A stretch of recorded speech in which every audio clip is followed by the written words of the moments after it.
Hey everybody, how's it going? It is RambleCast time. Let's see, September 14th, that's the day. I am doing this one alone, at least for now. There's a chance we may have Zach joining us later. Corbin is out today. He's doing things with his immune system, as I hear. So, let's see. Honestly, this week, I looked for news. I looked so hard for news. I was so close to just turning this into a game stream. Honestly, it was some real close calls on turning this into a game stream. But I found a few things, a couple of things that I actually do have some opinions on. But first, I feel the need to point out, this is why you need to be careful with titles. The King's crowning. Okay, now this is why English is a fun language. This could mean the King's crowning, as in possessive, kings. Apostrophe yes, possessive. It can also mean the king is crowning. That's right, today, September 14th, the king has been born. That's right. That's what CNN says. I just felt the need to point this out. It's so stupid, I know. But it is a funny notion. Hey, Carson, how's it going, man? The king is crowning. Wait, what did I just get? Oh.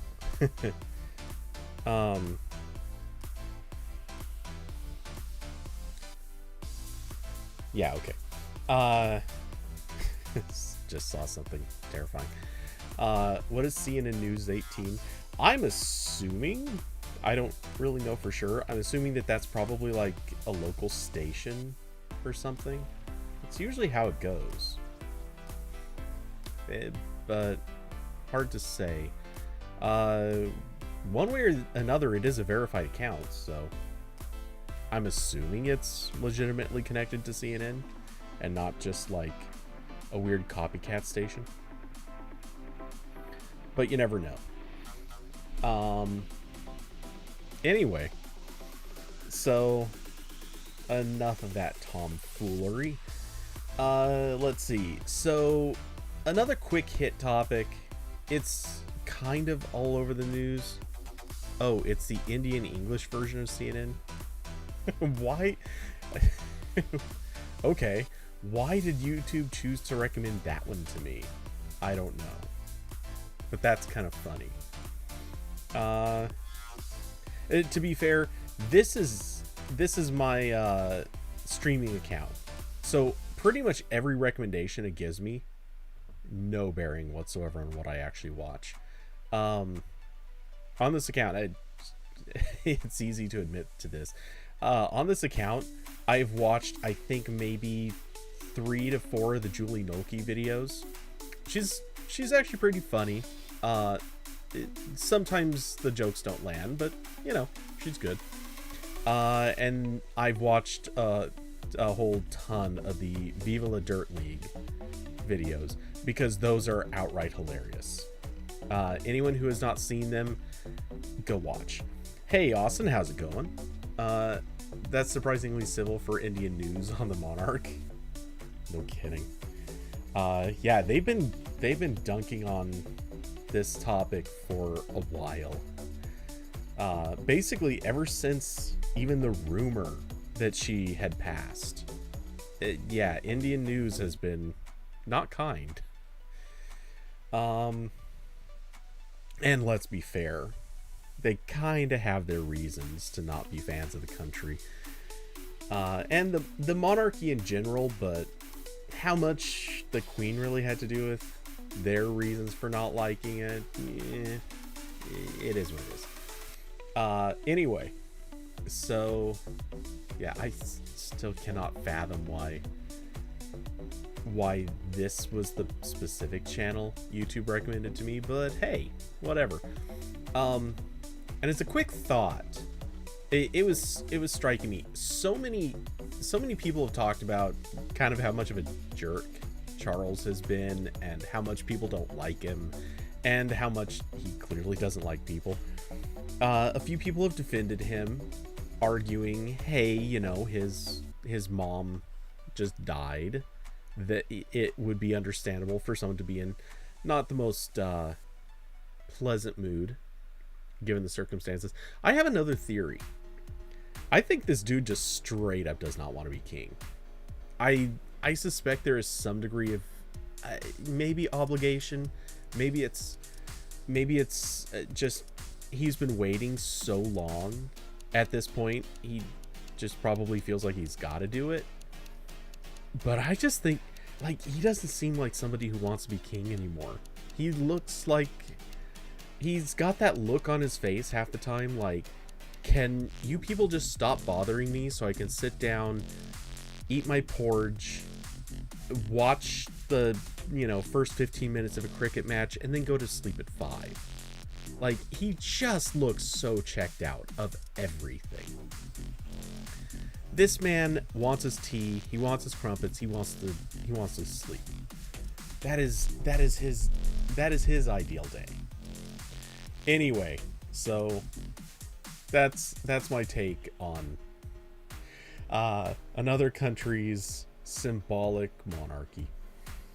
But speaking of things that are symbolic and silly, I'm gonna sidestep over to the Ethereum topic, which has been flooding the news, such as it is, because honestly, it's just really not a very newsy week. So, you know, let's just pretend that this is big news.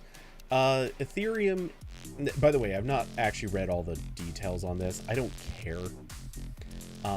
My comment will in no way, shape, or form actually be relevant to the actual news. But yeah, so Ethereum apparently is going to perform a so-called merge, and in doing so, they are going to effectively switch to proof of stake as opposed to proof of work, which, as they say, basically puts an end to crypto mining, at least for Ethereum. So my take on this, a whole bunch of crypto bros have been called out for ages for the fact that they're basically destroying the world, at least the environment. And they realized that this was one of the biggest roadblocks to people getting involved in their scams. So, you know, it's one of those things. If you had a person who was otherwise very, very open to the idea of being scammed, but they were like, you know what, I kind of don't like that everybody else is saying we would be ruining the environment. Now, those people can look at Ethereum and go, oh, my last roadblock to getting scammed has gone away. Now I can go give my money away to people who want to strike it rich by lying to me. That is my take. Yeah, I'm feeling the feisty right now. Awesome. Quick, Corbin's not here. Everyone buy crypto. That would be hilarious. And if Corbin is listening, let's be honest, Corbin, you're tempted. You're tempted. We know it. We're sensing it. Resist. You can do it. But yeah, anyway, I honestly don't think that this really will change that much. Obviously, yes, getting rid of proof of work is good. That, you know, yay. I'm definitely in favor of not duping people into destroying the world faster. And hey, you know, now we can actually dedicate electricity to things that need it, like electric cars or more power for Pornhub. I mean, these things. Look, who doesn't want more power for Pornhub? We know. But yeah, Yeah, at the very least, this is putting it into one of the worst things about crypto on one platform. And in all likelihood, I think this is probably going to shift a whole lot of attention towards Ethereum and hopefully away from all the ones that are proof of work. If that happens, that's great for pretty much everyone. Which actually, this raises an interesting question I did not think to look up, but wow. I kind of thought that the news would kill would kill Bitcoin values for a little while.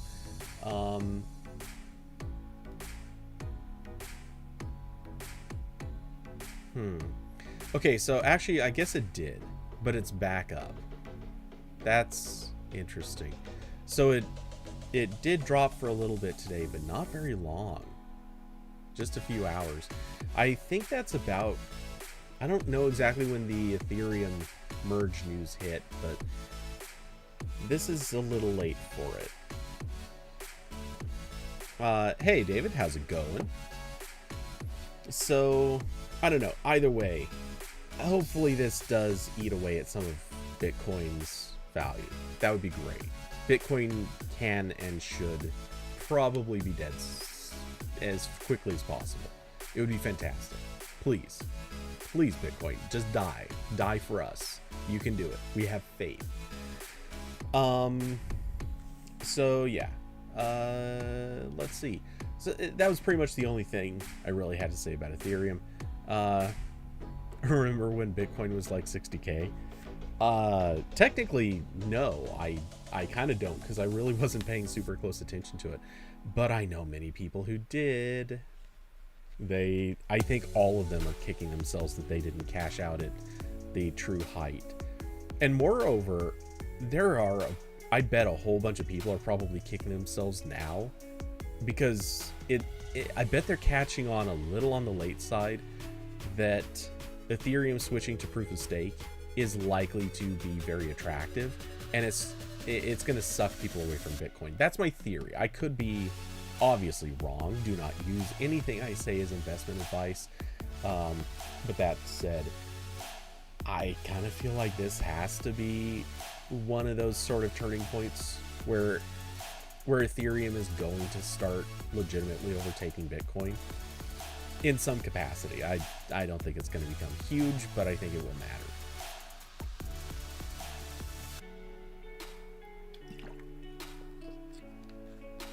Hey Curvy, how's it going? Welcome. So, let's see. Really quick thing to point out. Well, let's see. Yeah, I'm probably not going to do a super long show. I kind of tweaked my back earlier today as I wrestled a goat. That is not a euphemism, and it is not a joke. A goat needed her hooves clipped, and I had to wrestle her to the ground. So, the back is hurting a bit. It's not a big deal, but yeah, I'm not sure how long I can do this chair. Let's see. Anyway, Pixelbook news? Wait, what? David, what the hell? No, it's true. A goat needed its hooves clipped, and I had to wrestle it to the ground. That was totally a thing. Wait, what was the Pixelbook news? Was that in general earlier, or no?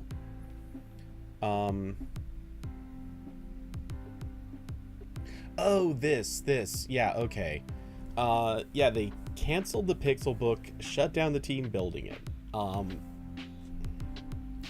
Okay, so I originally, when I saw this, my first thought was, holy crap, this says so much about what's actually going to happen with the Pixelbook and pretty much all of the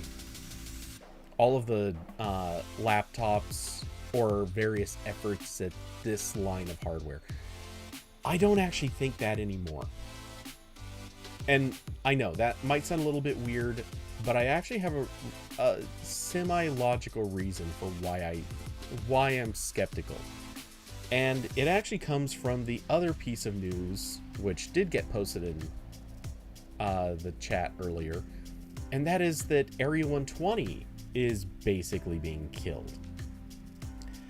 You put this together with a handful of other products, or sorry, not products, but departments, divisions, groups, whatever, within Google. They're letting go of a lot of people. Well, either letting go of a lot of people or moving them to other positions, or basically planning to dump various people. Part of me is looking at this news now, retroactively. I'm kind of looking at this and thinking, what are the possibilities? Carson, honestly, couldn't agree more. I really feel like he has not been good for the company. Yeah, I gotta pay the European Union fees, because I do have that one open too. I don't know that I really have much to say on this topic. In fact, I have almost nothing to say on this topic, but I do have it open just in case. So,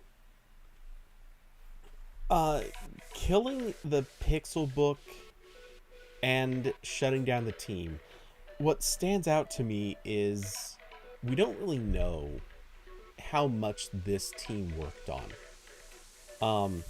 Carson. Yeah, I might talk about that. I have opinions. They're not kind.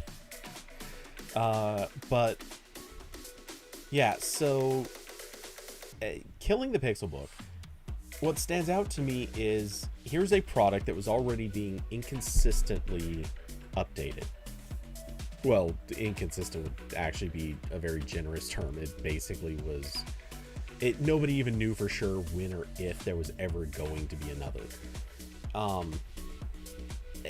Then killing it now, I kind of feel like this is a sign that Google probably went through, looked at a lot of their groups and said, you know what, we don't really need a group working on this product, because it's not clear, but I don't think that they were working on too many other products, or they had to already be splitting their time with something else. There's a lot of unknown there, but I have a feeling that they probably had it. It's not like there was a group dedicated to this one single product and all of these people were just working on this one thing. That kind of wouldn't make a lot of sense, especially again with how infrequently it's updated. So I have a feeling that what they're probably going to do is cancel the product for now. Probably keep most of the people, but put them in other places, because realistically, the Pixel Book was not going to do huge sales, and it's not one of their key products that they need to update reliably every year. It's not like a Pixel phone. It's not like Chromecast, which just has ridiculous sales numbers, or had. I don't know how it's doing these days. It's not like the handful of other things that they make that in some capacity they need to keep on a regular update schedule. Most of the rest of that list is pretty much Nest stuff, and it's not a new product that they have reason to think could be relevant, like a Pixel Watch. This is a product that they know is not going to do super well. It may do okay, but it's not going to kill it. And it's a product that's probably going to cost them. It's a bit of a vanity product right now. And given the recession, they're probably looking at this and saying, you know what, we'd be throwing good money after bad. Let's shut down this product for now, and we'll reevaluate when the world has money again. That's kind of how I see this going. So I don't think they're giving up on laptops. I think they just decided this one isn't the laptop for them. So let's see.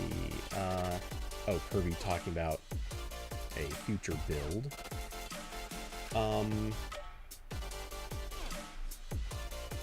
Let's see. Oh, Austin. I think it was a proof of concept for a good ARM Chromebook that can handle Linux apps via Box 64. They would have had at least kept it. And that's the thing. I don't know that I would write off that that's what this is or could be, and I wouldn't write off that it won't come back. I just think that they're probably looking at this, recognizing it's not going to make money, and so they can shutter this for the moment. And it's not like you keep the group working on it around. You just reassign them to different stuff. And then someday they will bring this back or build a new group that can tackle this. And who knows, maybe with more gusto, more enthusiasm, or maybe a different operating system. Who knows? So, yeah, that's kind of where I'm starting to read into this. I don't think there's really anything dead here. Obviously, this iteration of the Pixelbook is dead, but I think ultimately they're just tabling this for a future date, and in the process there's a team of people who are all really annoyed that they have to move to other groups or seek out other employment, which seems to be the going story with a lot of people at Google very suddenly. And don't I know it. So also on that point, Area 120 shutting down. Honestly, I don't have a lot to say here, and I'm sorry for all the people who are either losing jobs or getting reassigned, probably not in the way they want to. But just regarding Area 120 itself, part of me kind of wants to say good. Because it's not that I kept the closest of tabs, but every time I see something come out of Area 120, I just kind of roll my eyes and ask, why are they spending money on this? Who's dedicating the server capacity? Who's decided that these are projects that really need to have like existence? Who's saying, wow, these were super cool ideas, let's do more of these? Because almost every idea that comes out, almost every app or service or whatever that comes out, it just seems really bad. They did smart replies. That was literally the first thing that they ever did, and ever since then it has been this downward spiral of really odd products that mostly just either no one's allowed to use, or they kind of just die on the vine because they're never going to attract enough people. And in some cases they were even forcibly not attracting people. There were at least, I believe, 3 products out of Area 120 where they were hyper local, as in you had to live in or be going to a specific place in the world, usually very narrow, like down to a neighborhood or something, or maybe a borough of a city might be like the largest thing. There were a couple that were city specific, but you would have to be in a specific place to even use them, and they were really picky about who was even allowed to use the app at all. Like, you had to be on invite lists to use most of the stuff that has come out of Area 120 that was hyper local, and I don't get it. So part of me kind of just is okay with the idea of this being killed off. Like, it was another vanity thing. This was something that was allowing developers to go off and kind of toy around with ideas, which I'm all for, but at the same time, a lot of this stuff was getting a lot of public attention, and it really shouldn't have. Like, these kind of experiments are the ones that you want to make relatively low key while you test them and build on them. If it seems like something that's going to work, then you commit to it. They were committing to stuff really, really openly, and it didn't seem to work out. Zach, is that you? Hey, buddy. How's it going? Good. Very tired. Yeah, I saw something about that. I assume long work day? No, actually, we've just been out all day. We had to repair my sister's old phone and then go shopping. You know, just a day. Exciting times. By the way, you are live, so Yes. yeah. Figured you knew, but just pointing it I out. have to repair my sister's phone, whose social security number is. Let's see. Well, I'm usually pretty good about having things rigged up so there can be conversation first, but obviously you're jumping onto a live show, so you already know that's not how it's playing. Let's see. But yeah, so were you already listening, or are you just jumping straight in blind? I just hopped in. So we were talking about, I was talking about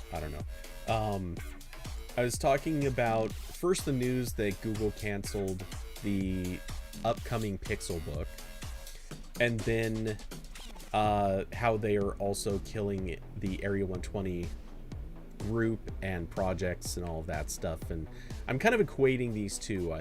I have a feeling that killing the Pixel book was less about deeming the product and group a bad idea, and more that they're just trimming fat, and right now that's being deemed fat and will probably make a recovery. At least that's my going theory. Yeah, I don't know too much about the whole Area 120 stuff. Well, I just finished kind of saying this, but the short version, Area 120 was their sort of kind of like dumb little projects group. They made a lot of stuff that was hyper local, so like you'd have to live in a certain city or even a neighborhood within a city to even use some of the stuff that they made. They had one really big legitimate success, and it was the first time anyone even heard of the Area 120 group, and that was Smart Replies. Smart Replies, when it was first made, it was a separate app that you'd have to download, install, give permissions to read notifications, stuff like that. And then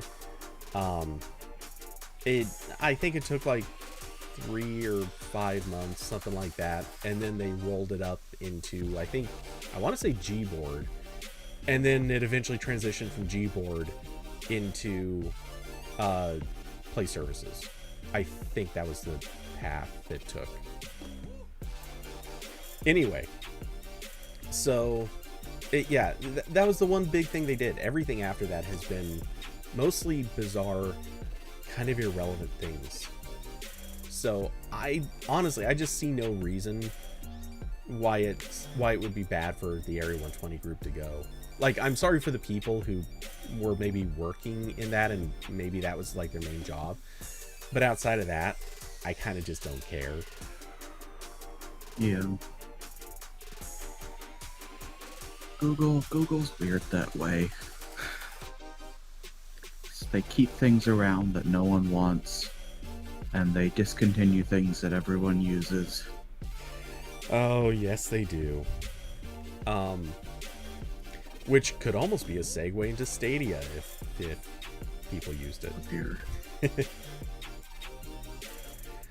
No, Cody, you don't understand.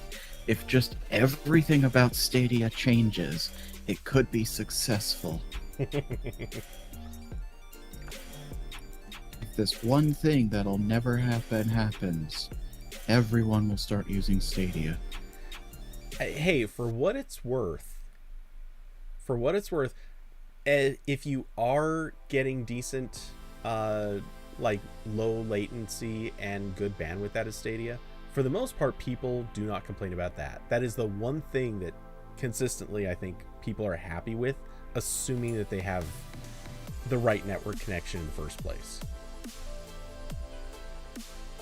Yeah. But yeah, pretty much everything else people seem to be kind of coming down hard on Stadia. Not undeservedly. Just, it's rough.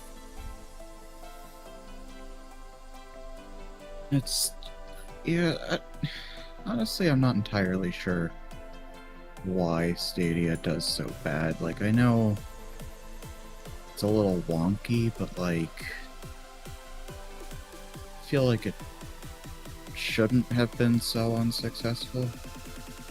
Maybe it's just because Google gave up on it so quickly. Okay, I'm actually going to throw a bit of a theory on this, because I think you're exactly right. It should not have failed like it did. Not to say it has technically failed. I'm of the mindset that they could just put this into kind of limbo and let it sit for a while, and then eventually they might come back around and decide to do something with it. I'm not calling it a failure, and I'm not calling it dead yet for those reasons, but yeah, it's obviously not in the greatest shape. But I think the reason that it kind of quote unquote failed, and why people are obviously so hard on it, is quite literally because it was the one that stood the best chance initially of succeeding. And obviously this is kind of going back a few years, but we're talking about that at the time it was going up against GeForce Now, which obviously had advantages on one end, but they didn't have the data centers to pull off a big thing. They had a really awkward business model, and they didn't really have the whole story worked out quite the same way Stadia presumably did. And then every step of the way, Stadia stepped up and then backslid. They launched it too early. There were a lot of usability issues that just made it tough in the first several months. It was missing a lot of the features. It took, I think it was almost 2 years to deliver all of the things that they had announced 6 months before they ever actually launched it. So, we're talking almost 3 years between announcement and finishing that feature list. That's awful. Honestly, like you would think that they would have had most of those features worked out and shippable within a year. It's understandable not to have all of them done, but you'd think that they'd get there faster. Though I assume they were probably in bug fix mode for 9 months, so I can kind of understand why some of the stuff didn't make it out sooner. But we're software engineers, we get it, it happens. But you probably shouldn't have announced all of that stuff if it was presumably not even started or not in a usable state in your testing. And it kind of seems that they weren't.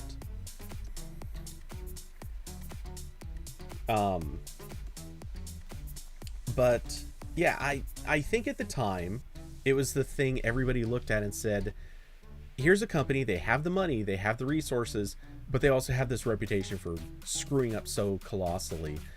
So a bunch of people came at it and just bagged on it from day one. And a bunch of other people came at it thinking, hey, here's a thing that kind of has to succeed because who else is going to do it? And that's, of course, before anyone knew Amazon was going to try to do it, which I haven't heard good things about Luna either.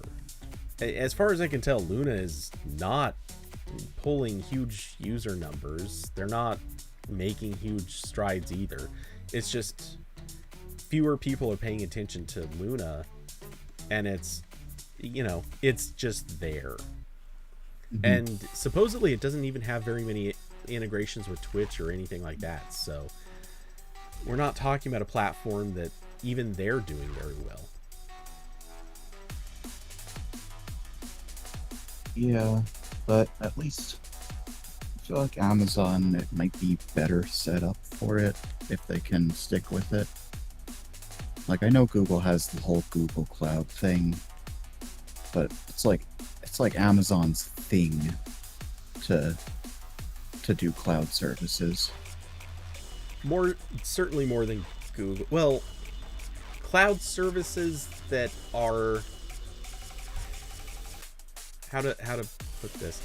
I feel like Google's thing is cloud services that have the full interface and user experience planned out. Amazon's thing is cloud services where you can tell you're just touching a thin layer over the raw cloud service. And sometimes that is the better way to go.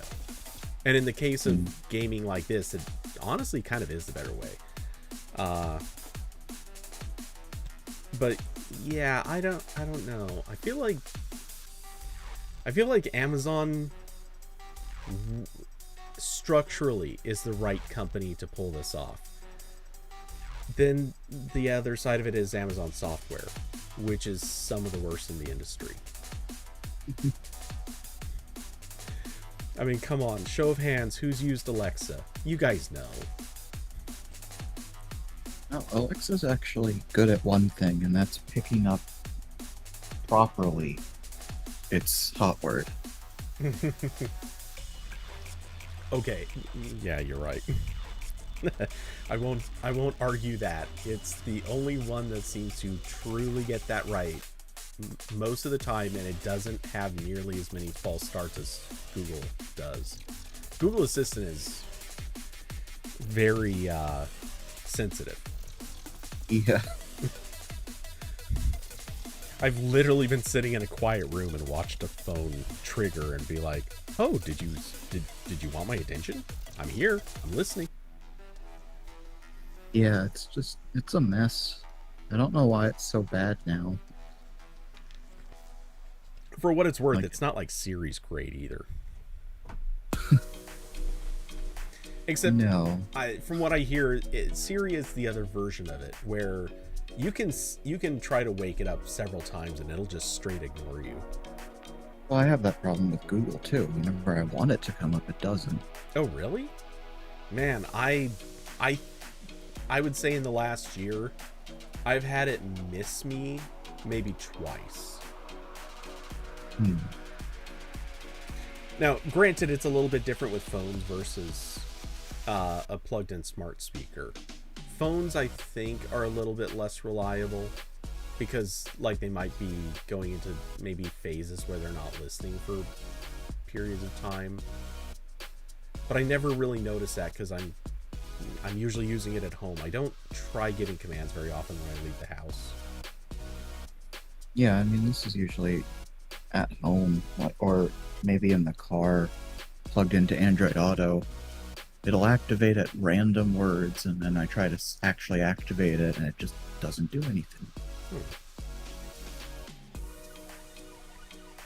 Yeah, I don't know. I haven't had that experience much. Not like to any point where I can recall it like specifically happening. I'm sure it has. I think it's so rare for me. Yeah. But yeah, so let's see. And then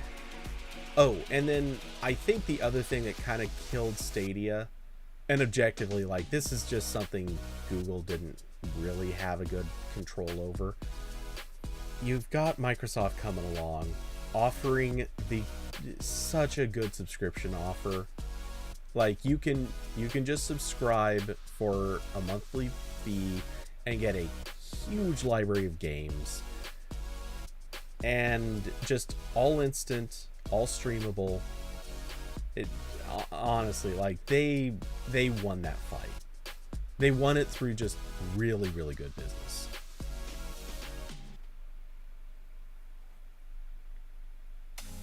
I have wanted to use xCloud, like, just because it seems like it's good, but I don't like that you can only, like, you're playing on a literal Xbox. Yeah. You have to use a controller. You can't, whatever I'm saying. How tired You are can't. You do Very tired. yeah, you honestly sound like you're almost on the verge of falling asleep. Well, I am a little distracted too. I've been trying to figure out a functional text messenger app to use because I've been using Pulse SMS for a while, and even after they were bought by whatever random holding company bought them, it was fine and it was nice. It was nice to have the cross-device texting features, and it has a Wear OS app. It's like one of 2 messaging apps that has one. And one really nice thing about it is that it properly supports dual SIM. Because like I have 2 SIMs in my phone. One is my phone number, and the other one is a free line, so I use it for data so that I can get kickback from T-Mobile on my main line. But something really weird about Google Messages, it's only a problem with Google Messages that I can find, is that if you receive an MMS, like an image or a group text, on the inactive SIM, it doesn't automatically switch SIMs to retrieve it. It tells you, oh, I couldn't download this. Please go to settings and switch your primary SIM and come back and download it and then switch back. And every other texting app I've used, including Pulse, just does that automatically. Like it's not even a special system thing. It almost looks like it's just the standard way the AOSP example text message app has worked since it was introduced. It's ancient code. It's the same in all of these apps. They just all pulled it from AOSP. And somehow Google is doing something different that doesn't support that, or they're deciding to block it until you switch your SIM. I don't know what they're doing, but it's really annoying. And so it makes Google Messages kind of tricky to use, because my main number is always the one that gets messages, and it's rare to get text messages, but when it happens, it's a hassle. So I've been using Pulse, even though it doesn't have the good spam blocking and all that. But for some reason, recently, the SIM chooser button has disappeared from Pulse's conversation view. I just can't choose which SIM to send from anymore, which makes it kind of useless for a dual SIM phone. So I can't use it anymore. So I had to go back to Google Messages, and then I just got an MMS that forced me to go through the whole SIM shuffle thing. So I was just looking for other apps that work just now, and I can't find anything. I don't know if it's some weird Android 13 bug where all of these other apps don't detect I have dual SIMs, but Google Messages does for some reason. I don't know what's going on. Part of me kind of, I don't know. I know at a certain point, or I've heard, rather, I don't know this. I've heard that a fair number of the old SMS apps that were pretty well supported for a while kind of started dying off. I'm not sure how much of an effect that has been, but I was kind of under the impression that as like Google Messages got more popular, it seemed like others kind of started giving up. I'm assuming it's not totally widespread, but kind of leaves me questioning if maybe a lot of them just don't get updated anymore, or maybe they're targeting older versions, and when you're searching for them, they're just not going to show up.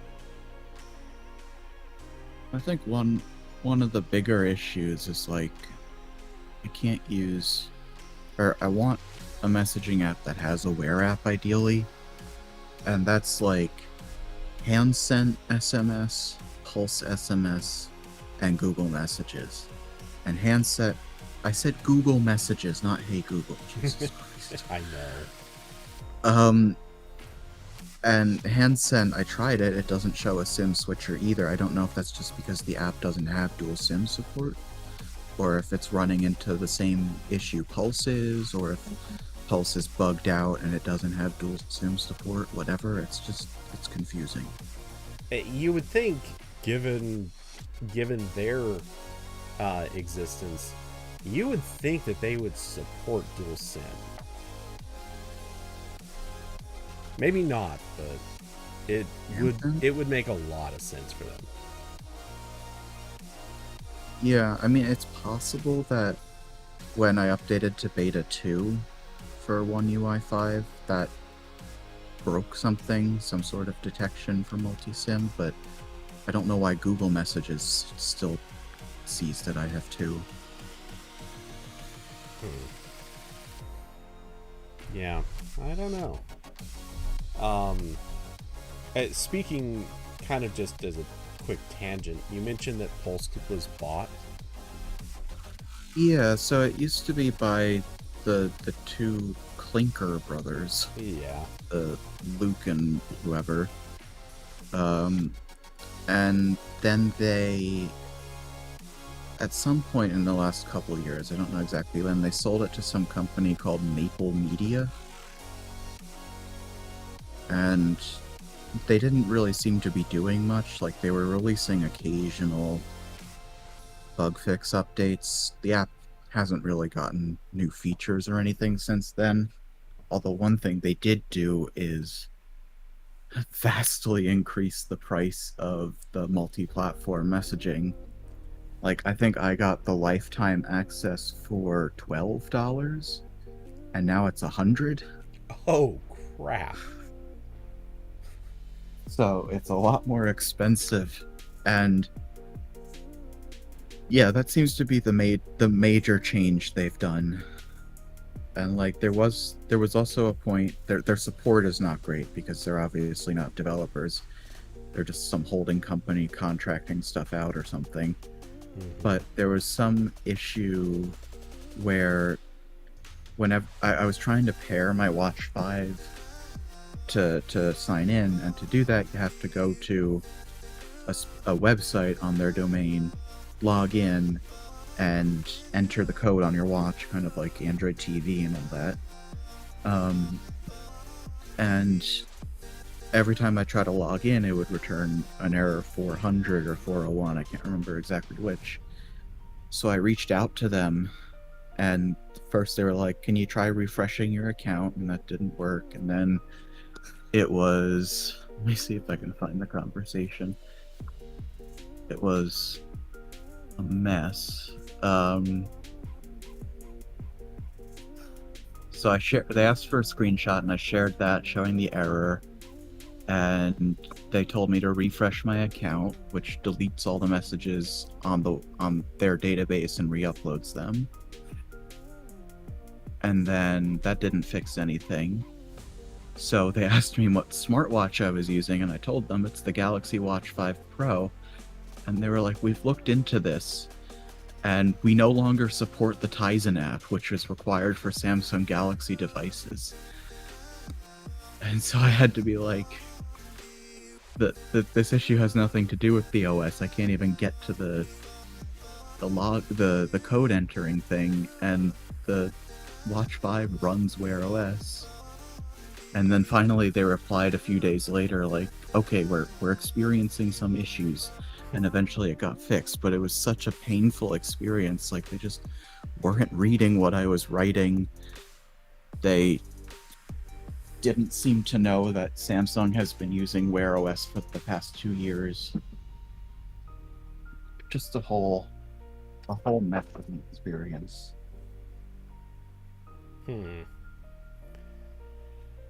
Yeah. So, that definitely sounds like a mess.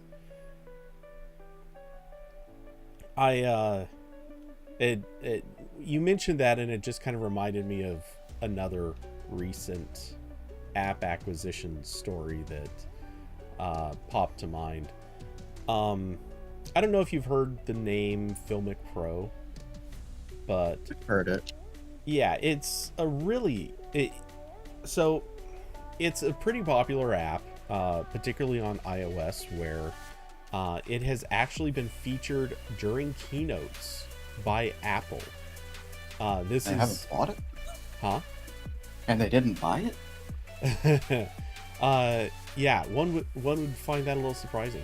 In fact, specifically, you might remember, I think this was 2 years ago. I want to say maybe it was 3 years ago.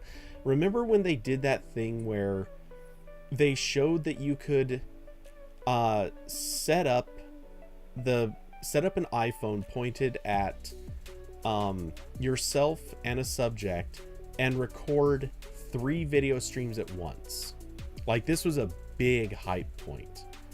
Basically saying, like, you could record yourself through the selfie camera, record who you're talking to in an interview, and then also record through a different camera, so you have 2 different views to choose from for that person. So, like, you could have the one more wide angle view and one sort of telephoto view to bounce between in editing. The app that they actually showed off doing this was Filmic Pro, which turns out was all kind of a lie.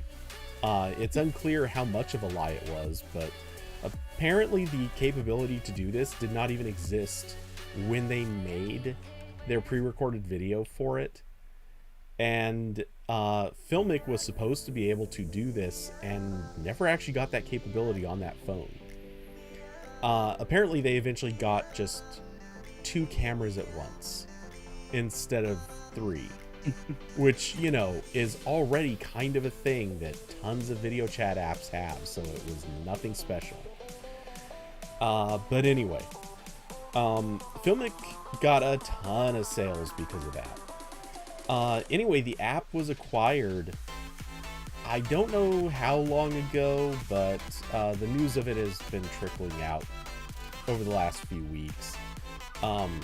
Anyway, so this is an app, I think when I first bought it on Android, I want to say I got it for like $10. It's basically a pro camera app for shooting video. It's not there for photos, it's purely a video app. And it supports a bunch of features that are really pro oriented. Mm-hmm. Now, again, I bought it for $10 roughly. Maybe it was 12. And right now I believe, well, I say right now, but I'm not even sure if right now is actually still true. But if you were to buy it somewhere in recent history, you would have paid, it was either 12 or 14 bucks. I'm pretty sure it's 12. So the company that bought it, they're called Bending Spoons. They made this one app called Splice, which is a pretty popular-ish video editing app. I don't know that I want to call it popular so much as it is regarded fairly well. People think it's a well-done app. Whether or not it's popular, kind of harder to say. At least I've never really looked at download numbers, but I don't think it's super popular. Mm-hmm. Here's the problem. So when they bought Filmic, they decided instead of going with the lifetime purchase model, they wanted to switch to subscriptions. By the way, if anyone wants to check out the page that I'm looking at, I'll paste link in chat. Anyway, their subscriptions are, and I can't believe I'm saying this, they are basically talking about weekly subscriptions that would be somewhere between $1 and $5 per week. And then of course they have a couple of other add-ons that you can purchase, but yeah, so They basically want to take this app that you could buy for, say, $12 and make it a weekly subscription to keep using it. People are not happy. Yeah. I think very understandably, people are very, very not happy.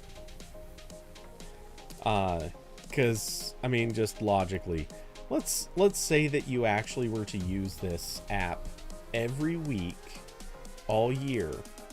And okay, you might take off like Christmas or whatever, but let's just say 52 weeks a year and assume that you got to spend the full $4.99 per week. I'm just saying you're at $260 a year to use an app. It's Photoshop. Oh god, it's actually slightly more expensive, but yeah, that's basically it. Yeah, that's not a good story. It's pretty dark. So yeah, people who already purchased the app in all likelihood are, I guess, gonna probably get to keep using it, but if they update, they might get stuck with this. I don't know. It's really unclear what's gonna end up happening, but I will say I'm making a point of backing up my APK for this app, and I will be keeping that around. Because I actually use it, I don't want to say a lot, but I use it almost every time I have to do like gimbal reviews, or I've done a few other reviews that it just made sense, or I needed to use Filmic for one reason or another. And so I'll definitely be using it, and I do not have any intention of paying a weekly subscription to keep doing so.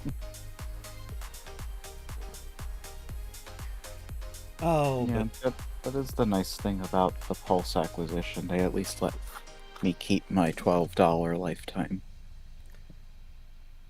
yeah, and actually they have an actual service attached to theirs, which is Yeah, yeah, they have ongoing costs. yeah, lifetime on a service is a little bit of a different story. Filmic technically has a service, but you have to subscribe. That was already a thing. You already had to subscribe to use that service, so that was fine. They covered themselves properly there. I'm assuming that subscription will get bundled up with their weekly thing or something. I don't know.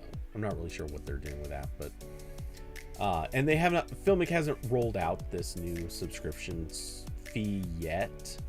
This is the prices they have are just based on what has been added to the iOS App Store's list of in-app purchases. But still, this is not good. This is really, really not good. Mm-hmm. But yeah, anyway. So let's see, what else did I have on the list of topics?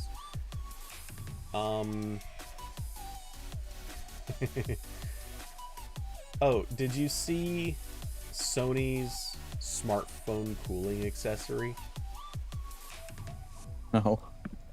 Okay, this is beautiful. So oh, David saying bring back the lifetime membership options. 100% agreed. Okay, so Sony and their propensity for making very overpriced phones. And don't get me wrong, some of them I think actually deserve the prices they have for reasons that nobody really cares about, but they deserve them. Anyway, Sony put out the Xperia 1 IV. It is a flagship phone, pretty much run-of-the-mill flagship. It's got qualities to it, but it's not one of those phones that really justifies its price. Anyway, they announced a new accessory for it called the Xperia Stream. It is basically a controller handset that you slide the phone into, kind of like any other handset or any other like phone grip with controller stuff built into it. And this includes air cooling. There's a fan built into it. And on the back of it, it has, let's see, a headphone jack, an HDMI out port, an Ethernet port, and a USB-C port for charging. So it's a dock. Yeah, it's a full phone dock, but in the shape of a controller, which, you know, nice idea. It totally makes sense to me. I don't see anything wrong with making this. In fact, the existence of these ports even makes a lot of sense. I mean, headphone jack, cheers. This is something, obviously, plenty of people will like and use. The HDMI out port, if you're, you know, a game streamer and you want to attach this to a capture card, you don't have to mess with anything. You don't have to do anything weird. You just have a straight HDMI out. You can plug right into a capture card. You're good to go. I would argue, I kind of think they probably could have done this one better and just build the capture card functionality right into this thing.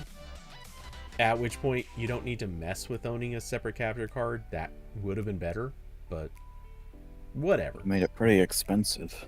It's where we're getting to that. Actually, I'll just get to that now. I see. The price on this thing is $162 for a controller dock. I mean, yes, if they had made it a capture card, it probably would have had to cost more. At that stage, you're probably up to about $200, but or could have been more than that, but I'm just going to assume 200. Which probably would have been worth it, ish. You know, if you're going to use it a lot. And if you're doing this a lot, I guess it would make sense, but still. Once you're already spending $162 on a gaming accessory, you're probably okay with going all the way up to $200. But anyway, I fully get the idea of putting in the Ethernet port. If you're gonna go play this in like competitions or something like that. Not that I can name any competition where people are getting together and playing phone games and like a big arena setting. But sure, let's pretend.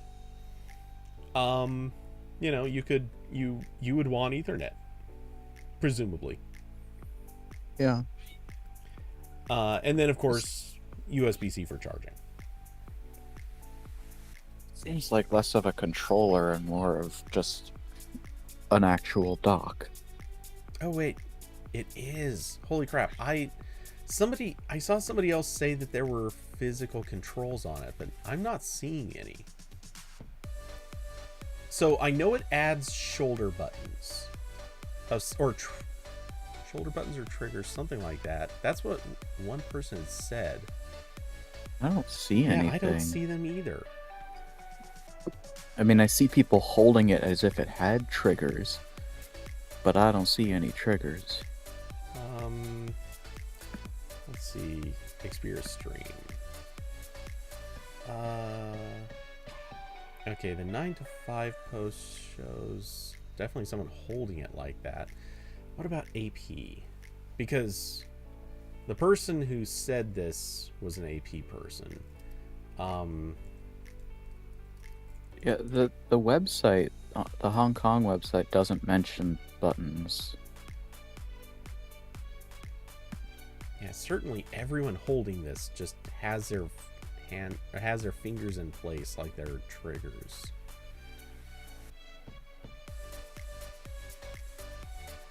Yeah, this doesn't have buttons.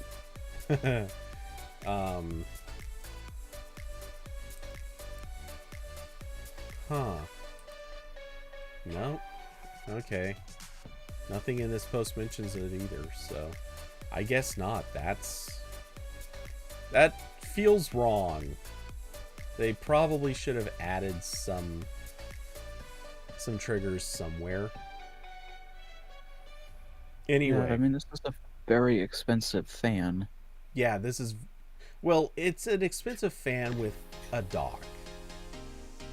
Like You can get a dock with these specs for like it's only 100 megabit LAN. It's not even gigabit. Oof. That's actual oof. Like No. you can get a much better dongle than this Yeah. for way less. It's not even one of the, like, oh, it's a convenience of having it all integrated markup. This is just really expensive. Yep. And very notably, it is also custom for this exact model of phone. Now, that's not to Yeah. say that they couldn't release more phones that'll fit this perfectly, or maybe have adapters that would match it, but yeah, this is designed to fit this one specific model, the Xperia 1.4, which, seriously, Sony, fix your naming, please. You don't have to call it the Xperia 1, just call it the Xperia, and then throw on a number. It's okay.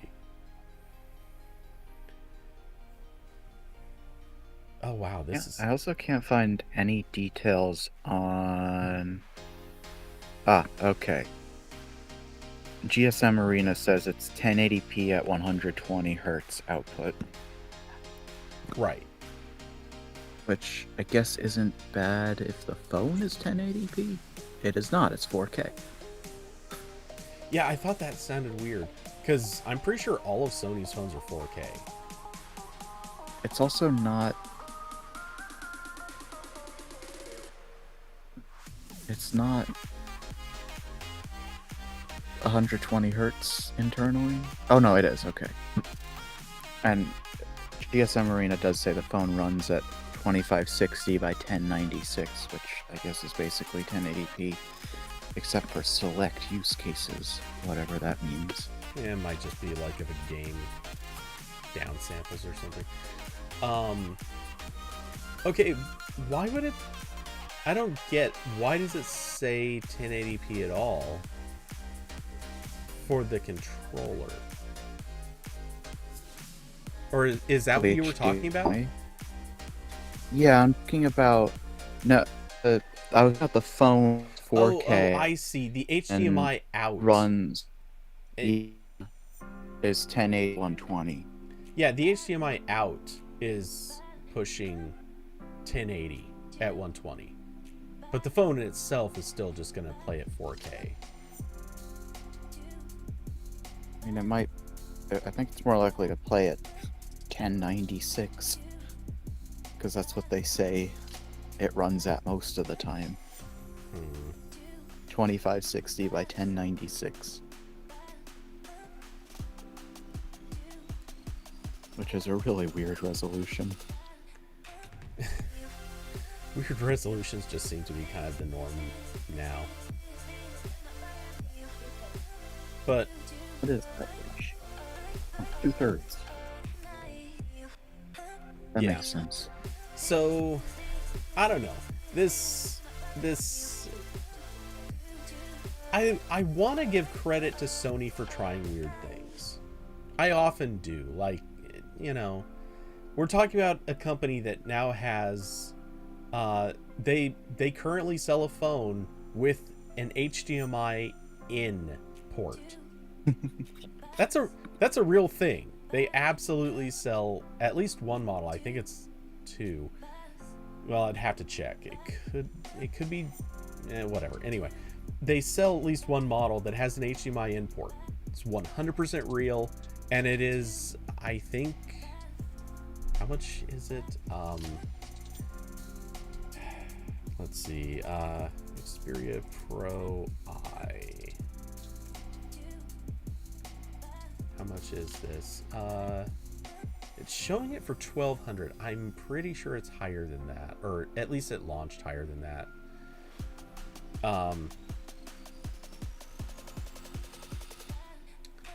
Okay, is this actually the right phone? Maybe I'm thinking of the wrong one. Well, the GSM Arena says the 1.4 has Sony Alpha camera compatibility. I don't know what that means. Okay, then that's... Wait. That's actually a really good question. The 1.4 I know that you're shouldn't... talking about the whatever Xperia had an HDMI input. You were supposed to use it as like as a camera monitor yeah. display. A very expensive camera monitor. Yeah. Well, I mean, yeah, it's definitely expensive, though. To be fair, to be fully fair to this, good camera monitors actually are not that price, but they get close. A legitimately good camera monitor really can get up to pretty high prices. Well, then, and is this going to be good because it's also an entire phone? okay, yes, it's an entire phone, but that also can have a few advantages, like you're actually able to connect to the internet with it. Which, do you want your camera monitor to connect to the internet? Not typically. They hyped up a whole thing about you could stream to Twitch or YouTube or a couple of other services. The idea being you could literally connect your phone to a camera and live stream straight from your camera to whatever service. So there was a use case here. I'm not saying it's a great one, but it could serve certain functions that would make some sense. And it actually offered some of the features of a pro monitor, not all of them, which was at least not at launch.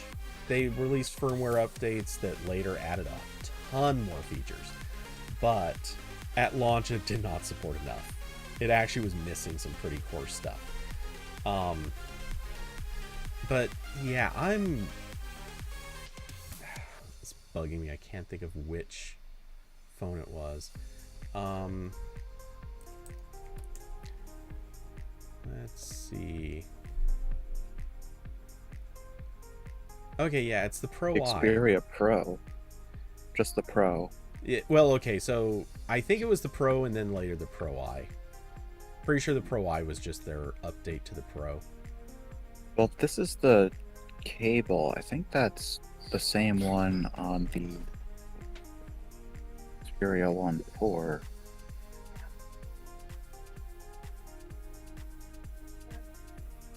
Let's see.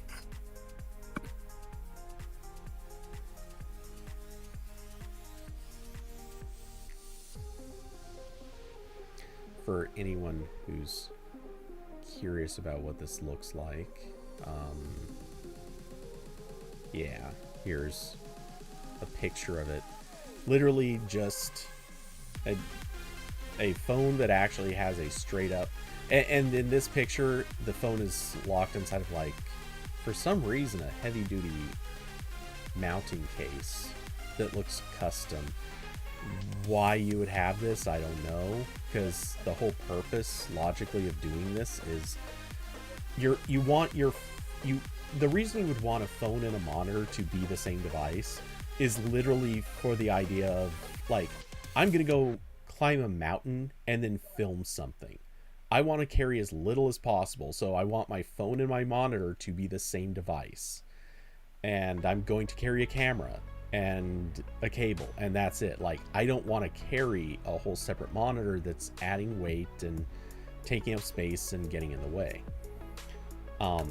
And I honestly, like, I think they missed huge opportunities with this. They should have been advertising it to people like travel YouTubers and stuff like that. People where you might want to, like, put your footage on your phone and then go into town where you can get a decent cell connection, upload your videos from there using your phone.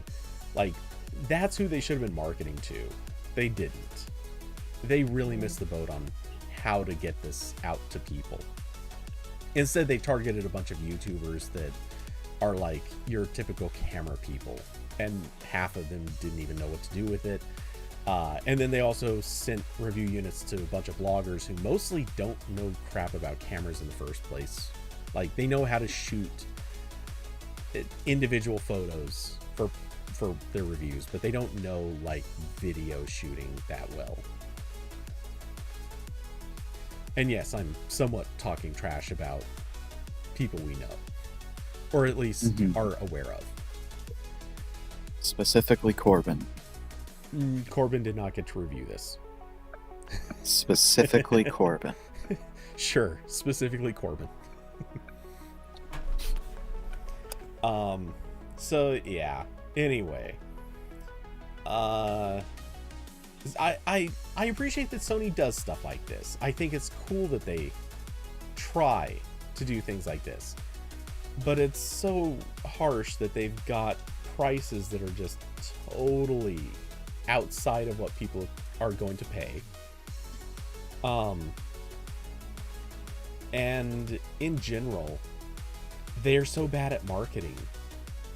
Like, they don't know how to communicate to people, hey, this is a thing you may actually be able to use.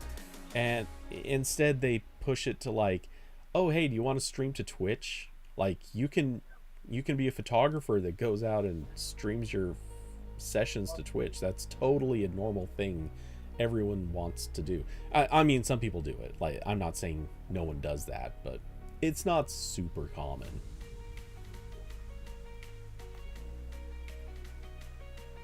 Well, it'd help if Sony had better model numbers. Oh god, yes. I like the brand name Xperia. That's about it. I mean, once you get past Xperia, and they did have it right with Xperia Play, which apparently they're just never going to make another one of those. But almost everything else, they just kind of get the names wrong or confusing, or it's missing something. It's gonna. Are you telling me the Sony WHMZXY2358620ZZYs aren't memorable enough for you? You know what's really bad? You said that, and I'm honestly not sure if you're reading a very real model number or just making that up on the fly. What I just made up, but you'd never know. Honestly, you really don't. For Sony's newest headphones, the WH-1000XM5. I mean, that's slightly better, but yeah, it's still Or bad. the WH-XB910N. They don't make sense. No. Okay, so here was the other thing I was looking for, and yeah, it is the same phone, just weirdly, this bugs me so much because it never gets mentioned side by side, but that same phone, as far as I can tell, oops, screwed up and moving that in, that same phone was marketed as coming with a 1-inch camera sensor, and it sold for $1,800 when it launched. Which I think objectively we can all agree, that's expensive. It's way too Xperia expensive. Pro? The Xperia Or the Pro 1.4? Sorry, the Xperia Pro I think was a smaller sensor. Like I said, the Pro I was, you know, it was an update on that model. But yeah, the Pro I doesn't have the HDMI port. Wait, does it not? Okay, so the Pro had it, but the Pro I didn't. Good example of their terrible naming. Okay, yeah, so I guess that was the difference. I knew that I was so certain they did two different phones, but when I was looking this up a few days ago, I saw somebody claim that the Pro I did have the HDMI port. Or not somebody, but like a website explained that it did. But okay, whatever. Anyway, this particular phone, like, there are people who shot really great looking footage using this camera sensor, and it has been hyped up as actually a pretty legit camera sensor because it's literally the sensor that exists in one of their fixed lens cameras. Like, it's a very legitimate camera sensor as opposed to the crap that most smartphones kind of get. And when I say crap, I mean, let's remember, one of the highest rated cameras, smartphone cameras for a very long time has been the Pixel phones, which up until the 6 Pro, or the 6, they were using camera sensors from years earlier. and they weren't that good a camera sensor to begin with. So All about that software. yeah, nice story, doesn't work out that great. But yeah, anyway, it also kind of sort of amusing, but Sony marketed this as they marketed as, I wish I was kidding, the first phone with a 1-inch sensor, which was a lie. There had actually been like 5 or 6, and the fact that they marketed it with a 1-inch sensor was also kind of deceptive, because the aperture on the camera actually only allowed 60% of the sensor to be exposed. So they were just cropping right from the start. Oh, Sony. I love you, but man, I want to slap the crap out of you sometimes. Not great. It's also not great that this $1,800 phone released in December came out with Android 11. The Pro I. It should have had Android 12 by then. Yeah, I'll agree with you. I can kind of see how it might not have, just because they're I know that their Pro camera app did actually have a lot of system integration stuff going on with it, so I could see maybe some scenario where they dedicated a lot of time to it, they had it working well, and they didn't want to risk breaking stuff. But that's a pretty flimsy excuse. Yeah, I mean, like, if they followed the whole thing about Android's vendor partition and the treble guidelines and all that, shouldn't be a problem. I have a feeling a lot of the stuff they were doing to manage that sensor probably required a little bit more. I'm guessing. I don't know for sure, but I have a feeling that wouldn't have played super well with treble. Not out of the gate, that is. Custom hardware still kind of requires a little bit more close attention. It looks like the Xperia Pro I didn't get Android 12 Wait, not until yet. Oh, okay. I was gonna say, if No, it didn't until- yet, that's a real problem. July? Oof. Wait, I'm trying to see, because they modify the same page and don't have an edit history.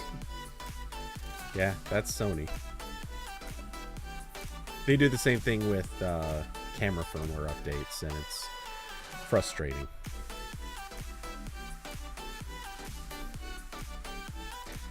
Looks like April.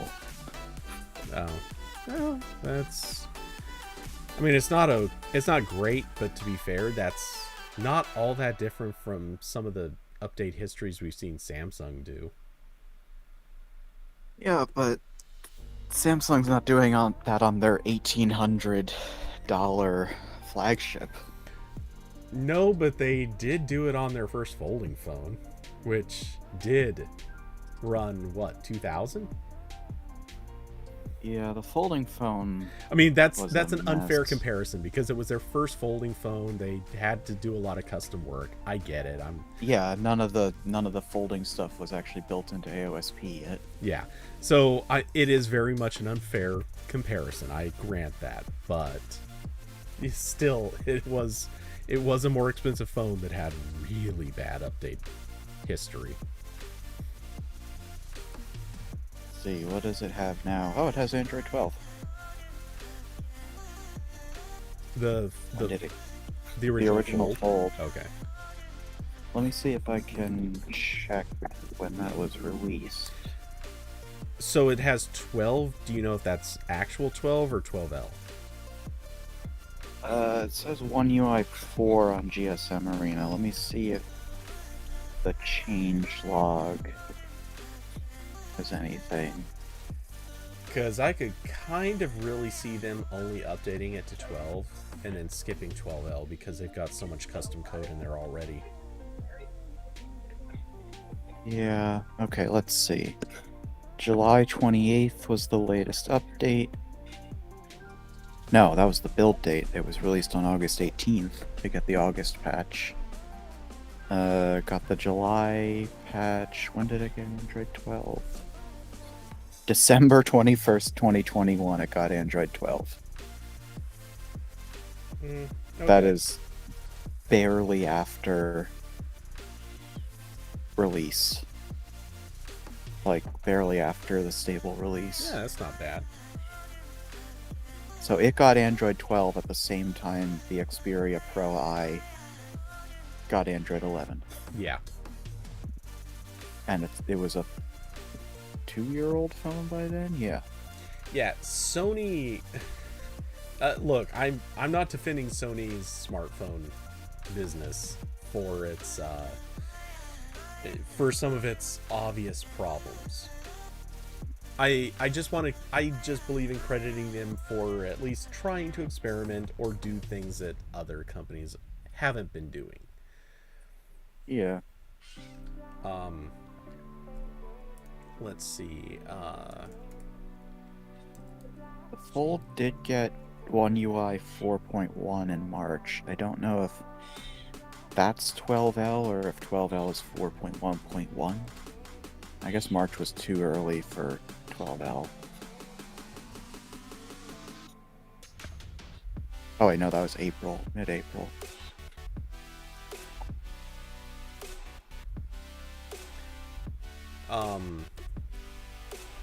Yeah, I don't know if you're watching stream and you don't really have to for this. I'm just putting it up here, just quickly explaining what it is.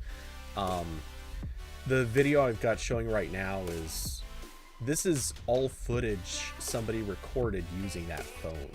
Like, it actually shoots really, really nice looking footage.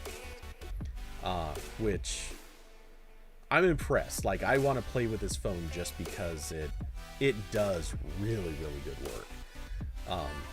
It's way better than I would expect from any typical smartphone. That's for sure.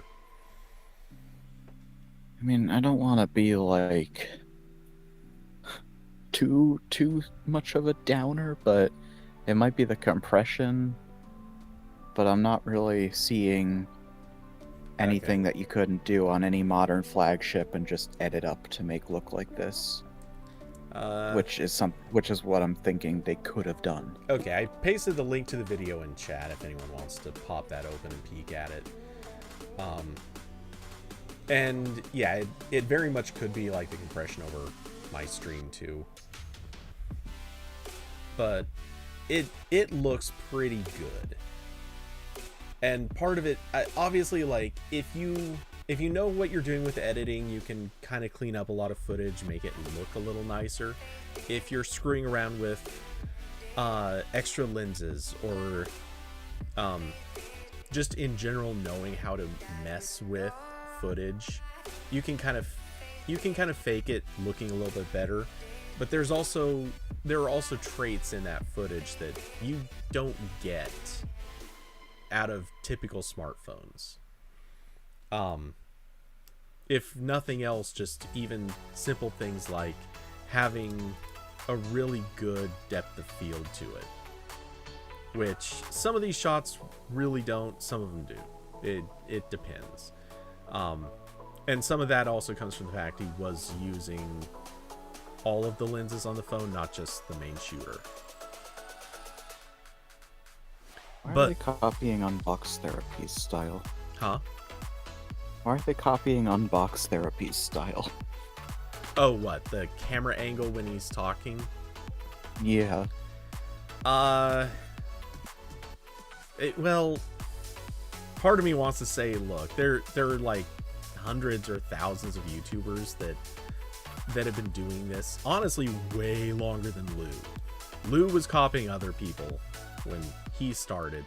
I don't think this guy, actually, I won't even say that. I know this guy wasn't wasn't running as early as Unbox Therapy. But I kind of suspect he also didn't watch Unbox Therapy stuff. Mostly because this guy, for lack of a better way to put it, this guy's actually legit. He's been working as a filmmaker, doing commercial work for years. I kind of doubt he... And he's not like a gadget head. Or not like electronics gadgetry. So I kind of doubt he's ever even watched or heard of Unbox Therapy. I could be wrong. I don't know. He might be into that, but he just... Everything I know about him, he just doesn't seem like the kind. But anyway, I mean, like... I don't know. Unbox Therapy, nothing about that channel has ever seemed different to me. I don't know, I don't watch. Huh? I don't watch. I just see the thumbnails every so often. You know, I have not even seen a thumbnail for an Unbox Therapy video in probably 3 years. I've done a really good job in kind of tuning out channels that I think contain no value. A few others that occasionally contain value have also gotten filtered out in that process. Very notably, MKBHD videos basically do not appear as recommendations for me. I'm not trash talking MK here. Yeah, just saying. I come on, you've watched them. You know, 80% of those videos are basically just ads. It is Yeah, what it I is. never really got into his videos. Yeah, I don't really have much of an interest in his videos at all. Like, and it's not like trash talking him. It's just sometimes you're just not interested in that kind of video, that kind of content. I'm not interested in his kind of content. He just does very surface level stuff 90% of the time. There's about a 10% of the time that he does more in depth, more intricate stuff, and that's what I would rather see. But I'm it happens too infrequently for me to be interested. Or rather, at least too infrequently for me to be a subscriber.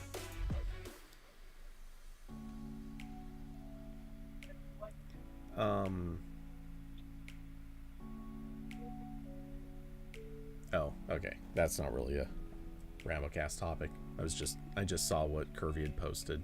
Well, what Austin and Curvy had posted. Though, Austin, kind of funny enough, that headline, the very first time I read it, I thought it said, phone customer loses the will to continue. Which is, I mean, kind of feels fitting coming from Verizon. But okay. I misread it. I misread it in the absolute best way possible. But yeah, anyway. Verizon CEO, phone customer losses losses will continue in Q3. So I don't understand this. They're saying that they're actually losing money? Or they're losing subscribers. Yeah. Not necessarily losing money, just their subscribers are hemorrhaging. I don't know. That seems predictable. Verizon kind of got itself into a bad spot with Spectrum issues, and Well, yeah, they got ahead in coverage and then just sat there for 5 years. yeah. Well, and to their, I don't want to say to their defense, I never want to find myself in a position of defending any of the carriers, but in their sort of defense, it's not that they tried to sit there. It's not that they got there and just said, all right, cool, we're done.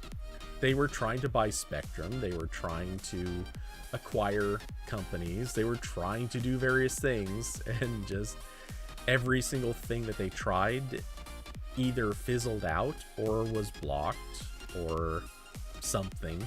And so yeah, they just they never got any sort of progress after that, or no major progress. And yeah, it eventually came around and bit them, especially when T-Mobile successfully acquired Sprint, and well, AT&T managed to make a couple small acquisitions, and also just they managed their stuff a little bit better, so that they weren't caught as flat-footed. Though evidently there was what just posted to the RambleCast channel. Yeah, AT&T can't upgrade most 5G phones to new bands. Quote, regrets the error. I don't know if you saw this, but yeah, evidently new phones will not be, or it's only the newest phones that they can certify for 3.45 gigahertz. What actual band is that? Yeah, let's see. I'm looking at the Verge article. C-band. C-band isn't a band. There are 3.45. Yeah. Like the C-band could be N77, N78, N79, and N78 and 77 are over, or 78 is a subset of 77. Okay, the iPhone 13 uses a Qualcomm blah blah blah modem, while the 14 is likely sporting the X65, the same chip as in the Samsung S22 models. A PC Magazine post from February noted the X65 could reach and combine AT&T's frequencies from the lower and upper parts of the N77 subsection of the C-band, providing 85 megahertz of space compared to 45 megahertz on the X60 chip. So it's just a higher bandwidth Huh? on the existing band. It's just a higher bandwidth on the existing bands. Sure.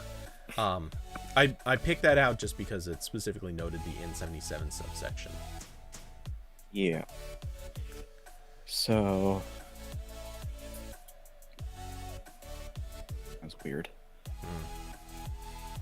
Yeah, I admit I really just don't follow the details of bands closely enough to understand the details, or rather the implications. I mean, they can't get the slightly faster speeds.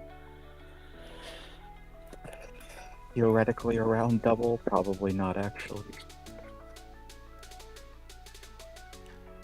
Well, and I mean, I think one of Verizon's biggest mistakes was investing so heavily in frequency range 2 of 5G. Like, it's even less ready than normal 5G is. And I don't think it was the right choice to invest in that, at least not yet. Because I'm pretty sure all the carriers have spectrum for millimeter wave, but I don't think. But T-Mobile and AT&T aren't really bothering with it so much yet. But Verizon went all in on it. Like I think Verizon has like N78 deployments in places, but almost all of their 5G is the ultra wideband stuff.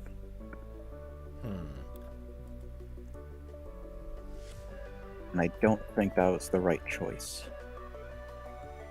Because, okay, so they use millimeter wave and C-band, but the C-band is new.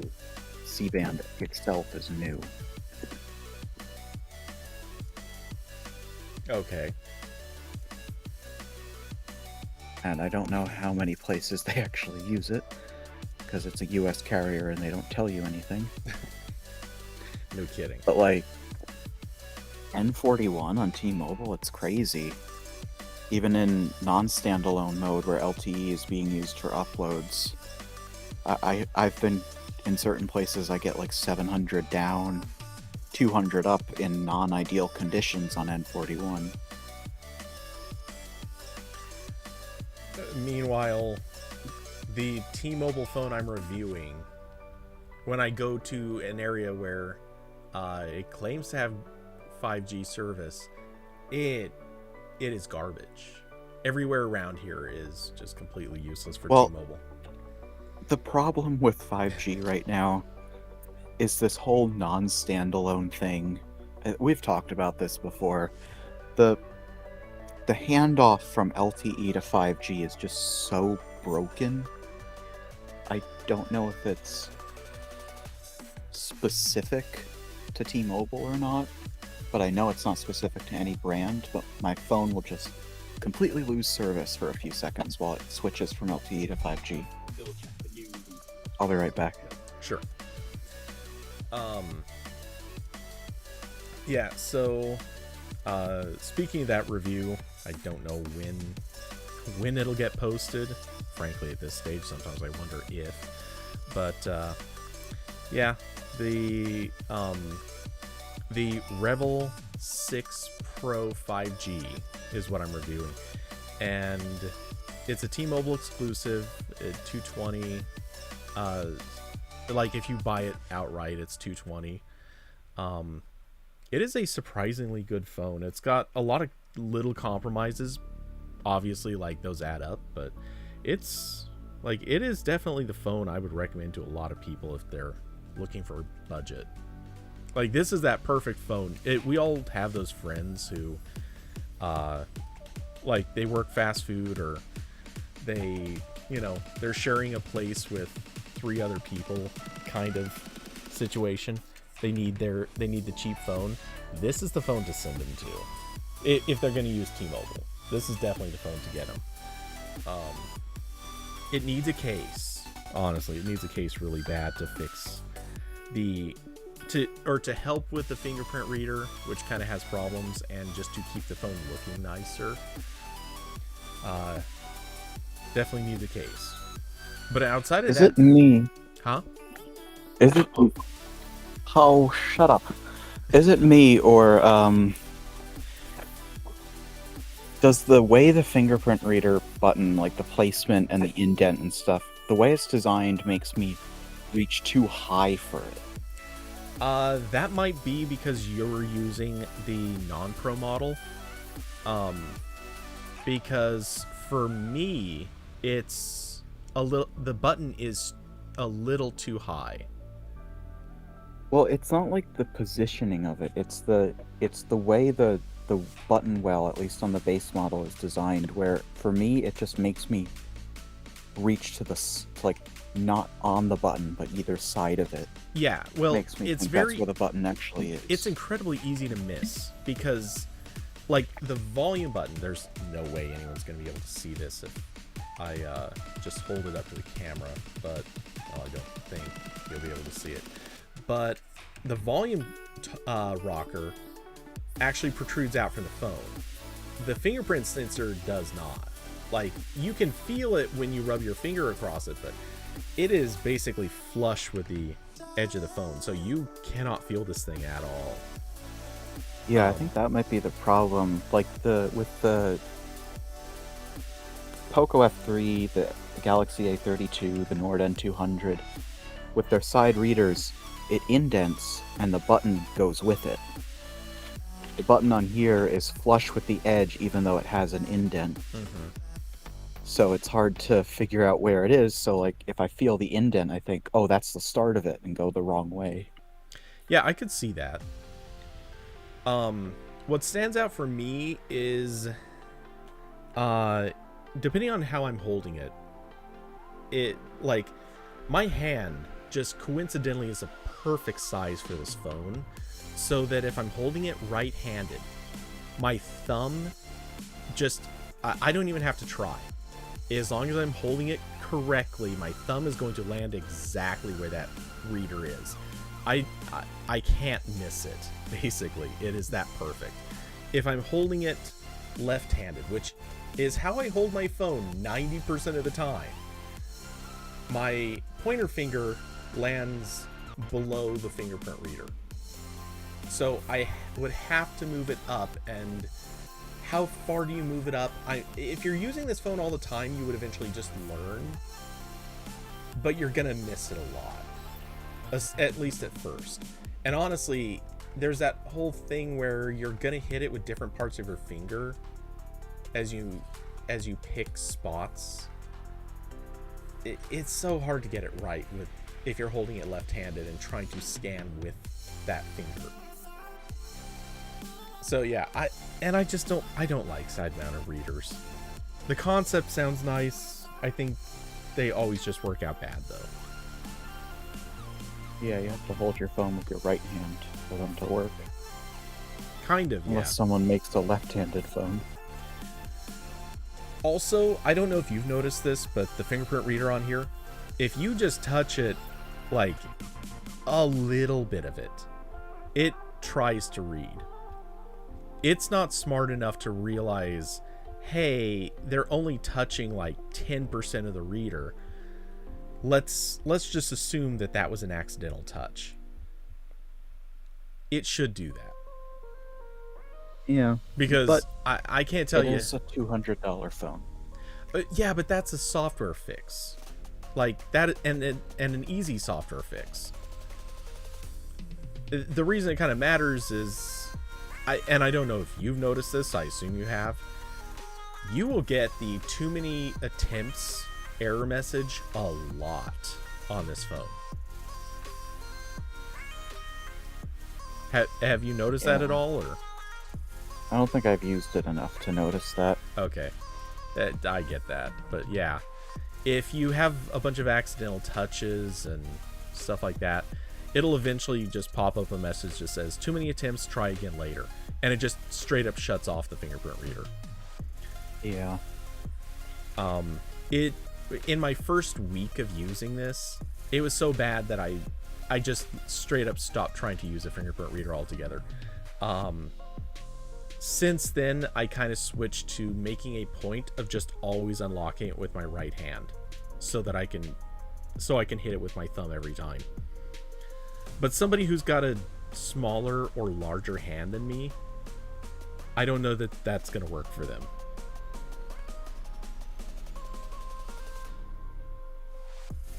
Yeah, it's not perfect, and I know it's a simple software fix, but it is a $200 phone from a company that mostly only makes $200 phones. Right. No. They're not operating on Samsung's budget. Plus, I think there are different ways to interpret this, but supposedly when they announced this, they even said that they worked with Google on the software experience, quote, right from the beginning. Which it just means they did the CTS thing right away. Well, I mean, yes, obviously there's that, but I think what they really meant is we let Google put the Pixel launcher on our phone. And obviously there are some tweaks to it. Like you hold it side by side and you can find plenty of differences, but any person who does not intimately know the Pixel launcher would use this and be absolutely confused. They would think that this is just like a super budget Pixel. It is outside of the T-Mobile tab on Google Discover. Honestly, like there's nothing in here that will clue you in that this isn't the Pixel launcher. But it is pretty nice that they didn't just shove the AOSP launcher there with the Android marshmallow icons. Yeah. And the ancient buttons. Yeah, because ask anyone else who reviews budget phones, they're going to tell you that they've used like obviously a very poorly made knockoff from the AOSP launcher that has been customized by somebody at some point to just add whatever gimmicky features, and that's it. This is the Pixel launcher through and through.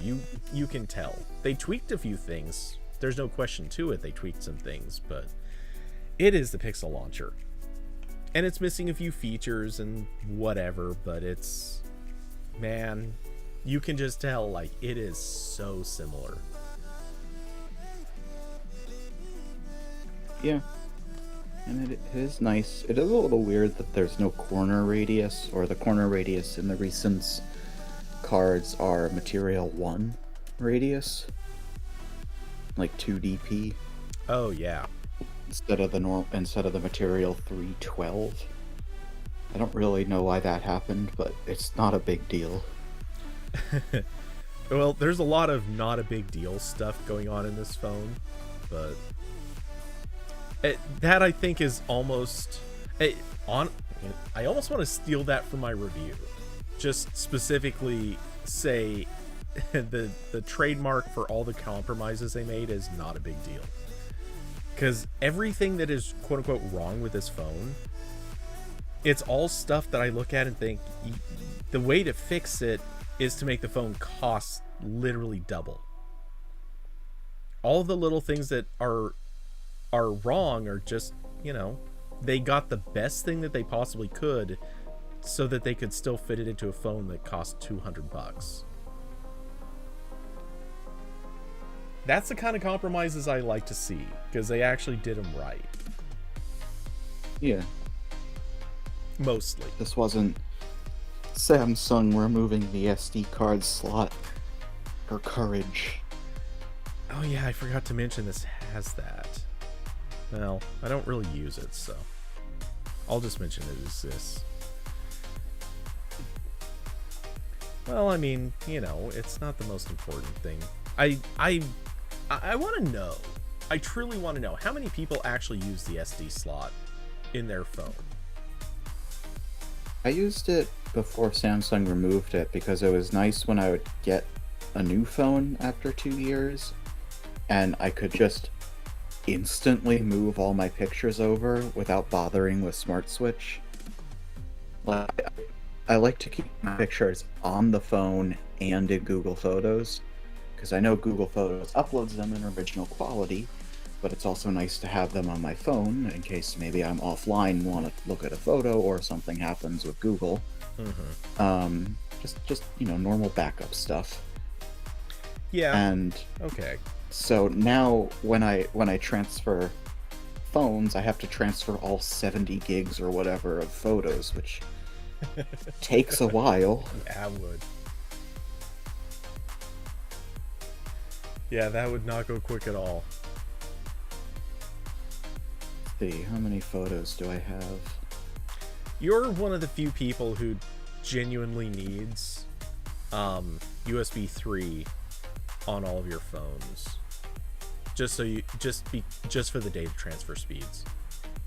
Oh, yeah, that's one of the things I really hate about the Flip. It's still USB 2, and there's no reason for that whatsoever. There's excuses of like, oh, they've got to they're fitting as many cables as possible through the ribbon from the bottom up to the processor in the fold area, but they could fit more if they need them, and I don't think they do. I think they're already passing enough cables through, and they're just not using USB 3 for some reason. I don't know that this is still true, but as of, I want to say 2 years ago,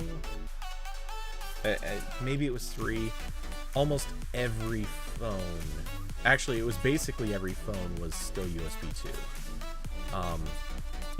I certainly acknowledge it's possible that they Samsung phones have been USB 3 since like 2017 or earlier. I think the Note 7 might have been USB 3. Some of them, yeah. Yeah, and Samsung was the first to actually switch over. Almost everybody else was just actively sticking at USB 2, including Pixel phones for a really long time. I'm not sure if they are still. I'm pretty sure the 6A is 3.1. Whatever 3.1 means. Yeah. It's 3 something. It's 5 gigabits or more. Let's see. I assume GSM Marino will show us. Usually do. According to them, it's 3.1 on the Pixel 6. So, not bad. What if we go a little earlier? Yeah, 6A is USB 3 too. Yeah. or as well. I would have assumed the 6A was. Just, you know, Pixel kind of a is generation. USB 3. 5A is USB. 4A is USB 3. The 4 is 3.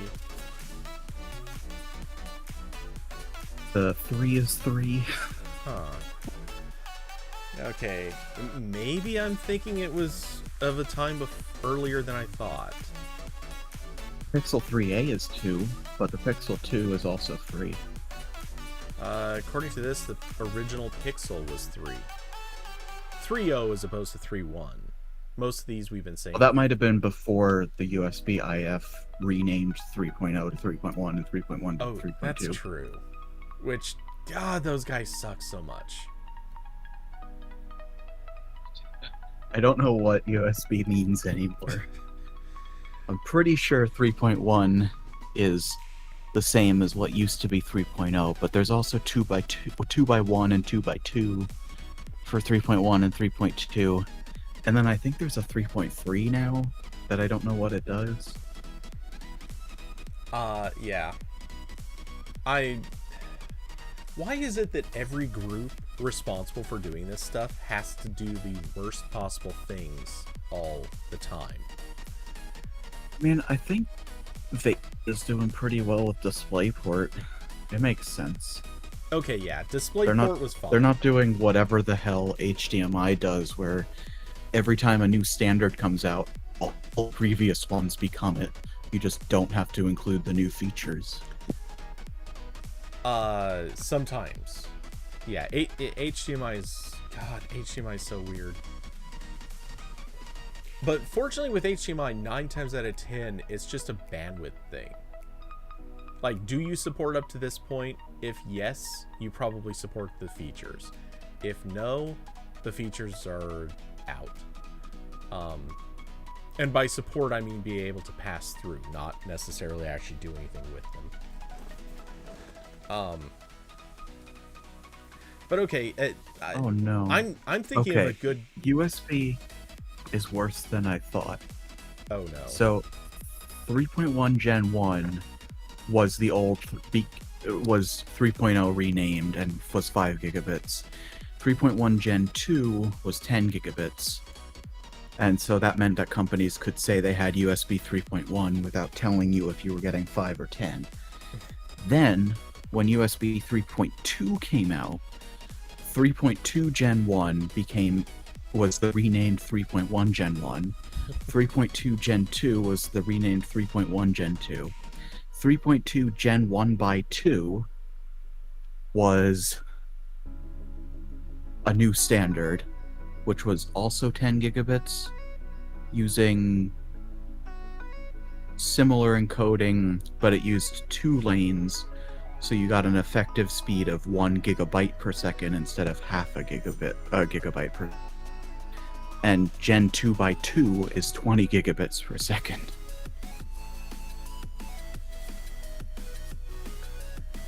So there are 3 ways to talk about USB 3.0. Oh my god. Oh, somebody in their institution is committing actual sins against the technology industry. Well, for what it's worth, I can't not call out Bluetooth. How terrible can Bluetooth be? They came out with Bluetooth LE already, and then they were like, you know what? It didn't do it. People forgot about Bluetooth LE. Let's do it again. And so they just shipped another thing called Bluetooth LE. This time it's an audio codec, but it has no connection with Bluetooth LE, the actual Bluetooth low energy spec. They are actual evil people. Oh. Warning, that is hyperbole.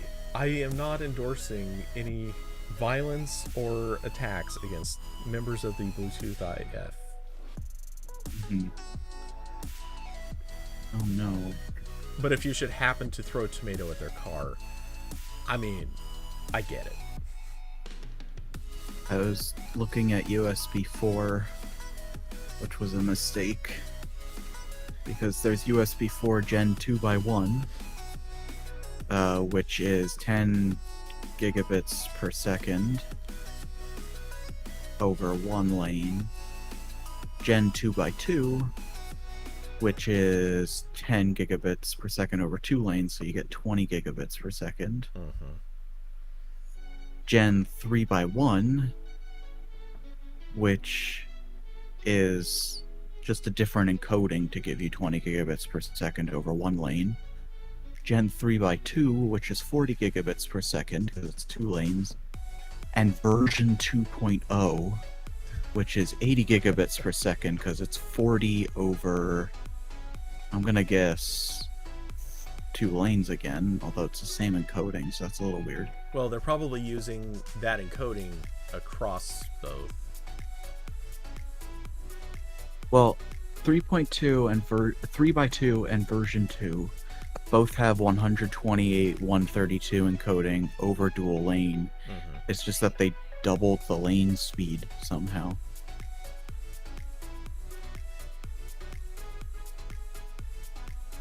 Is it?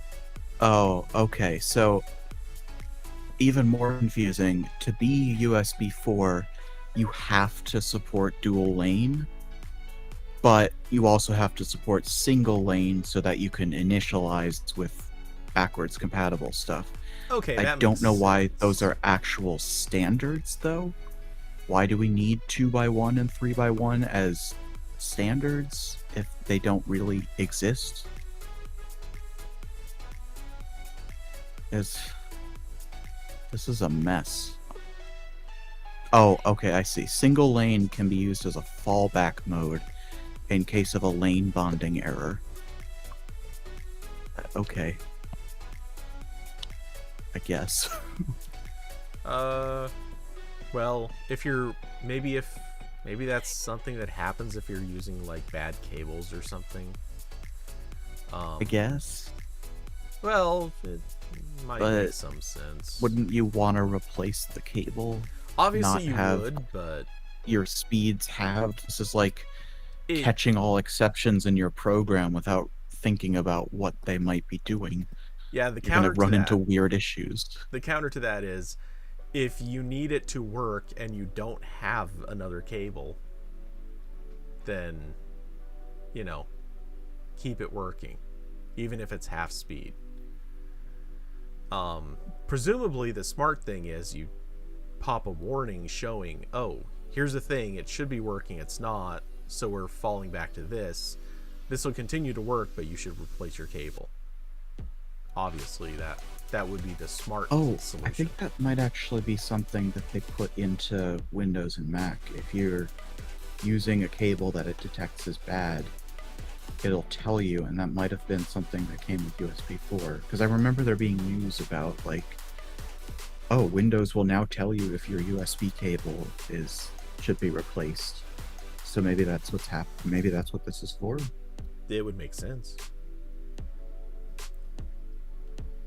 Okay. I mean, aside from the weirdly confusing names, USB 4 sounds actually pretty good. I thought it was worse than it is. Like, you have to have power delivery. You have to support the dual lane modes, but you can fall back to the single lane modes. Although, it's not great that its minimum speed is 20 gigabits per second. I feel like they should have just put that up to 40 to be on par with Thunderbolt, even if they don't support it requirement. I have a feeling But it there's is nice. probably some logical reason for that. Maybe it's Thunderbolt's more expensive to implement. It's free now, but it, like, the technology. yeah. Well, no, I mean, But, like, May- it's not like... maybe there's a it's logical not like- reason why 20 is their minimum, or why they incorporated 20 at all. But it's one of those things, it feels like it's just there so that manufacturers can say they have USB 4 without actually changing anything. That's a possibility, and I would consider that probably the likely possibility. I would throw as a sort of alternative theory, they might be doing it as, I mean, this is kind of the same thing, but logically it could be saying straight out like, for the budget market, like there's going to be people shipping USB 4 stuff that is fully up to spec, performs as promised, the whole 9 yards. There's also going to be a lot of companies that are making the cheap shit, and you know, this is what you end up with. Like, it's going to be slower, but it still meets their spec.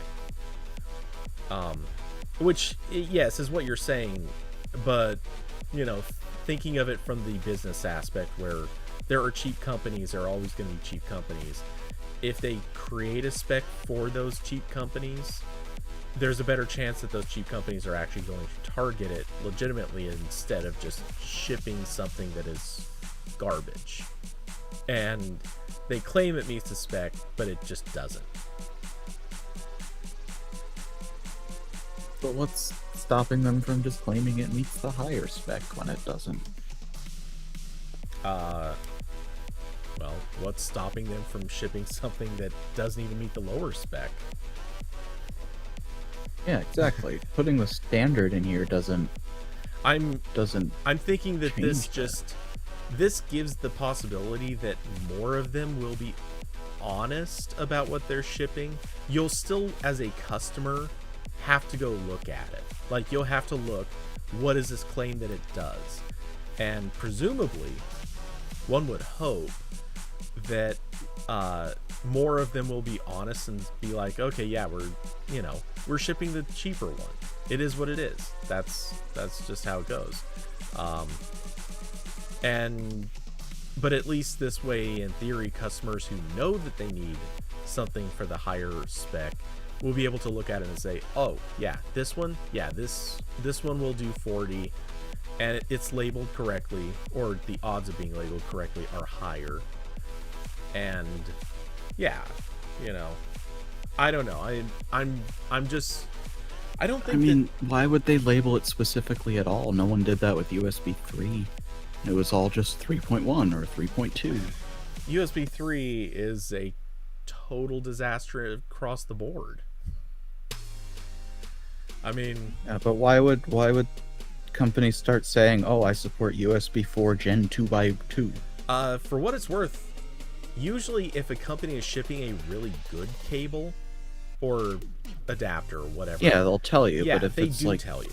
budget or mid-range, And- they're not always going to tell you, and a laptop's not going to necessarily tell you. Yeah, It's just going to say super speed. yeah, their laptops are a whole separate issue that really need to be addressed. Though for what it's worth, I still maintain everything in the USB space needs to be addressed. In particular, you need to be able to plug a cable directly into a port and immediately see what that cable supports. I'm sorry, this to me is a non-starter in so many ways for USB. They needed to have this and they don't have it. Yeah. What I wish is that I could tell my computer and phone how to treat a USB connection. Like, there was a point when I was on a plane going to Canada, and I had paid for the Wi-Fi on my phone, and I wanted to tether it to my laptop so I could just use my laptop as well. And the phone supports USB to Ethernet adapters. The laptop supports USB to Ethernet adapters. But if you plug a USB-C cable between them, it doesn't have an option to treat it as an Ethernet link. Right.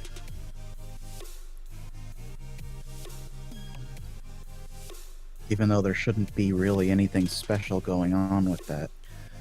I mean, yeah, that's that's just a software deficiency. Somebody forgot, or not forgot, but someone didn't care or consider necessarily that they needed to add this in. And it's not that there haven't been ways to do this with third-party software. It's just you'd have to go to the trouble of setting it up and mess around with settings and everything. There are USB tethering libraries for to make Android work with Mac OS, but at least at that point, the driver wasn't compatible with M1, so it wasn't really possible to use.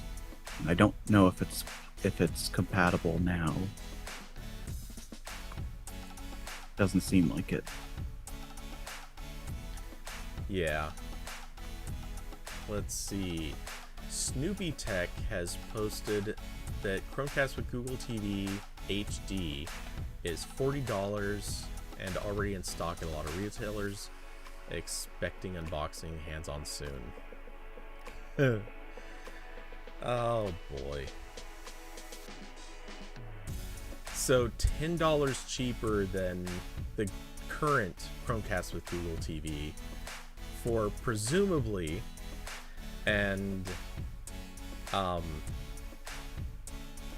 there's still some lack of specific clarity, but presumably for a hardware downgrade. There have also been rumors that this is actually an upgraded model, even though it's HD as opposed to 4K. But yeah, so I tend to agree this isn't going to sell super well. I don't really know why they're making it unless they have some other upgrade plan for the 4K model. Yeah, I don't know. A Chromecast with Google TV, is that 4K? Yeah. The original one? Okay, so then the Chromecast HD is not going to be 4K because it's named HD. That would be the presumption. Technically, I don't know that it's named HD, but it's being marked here as HD in parentheses, so I'm going to trust that is HD.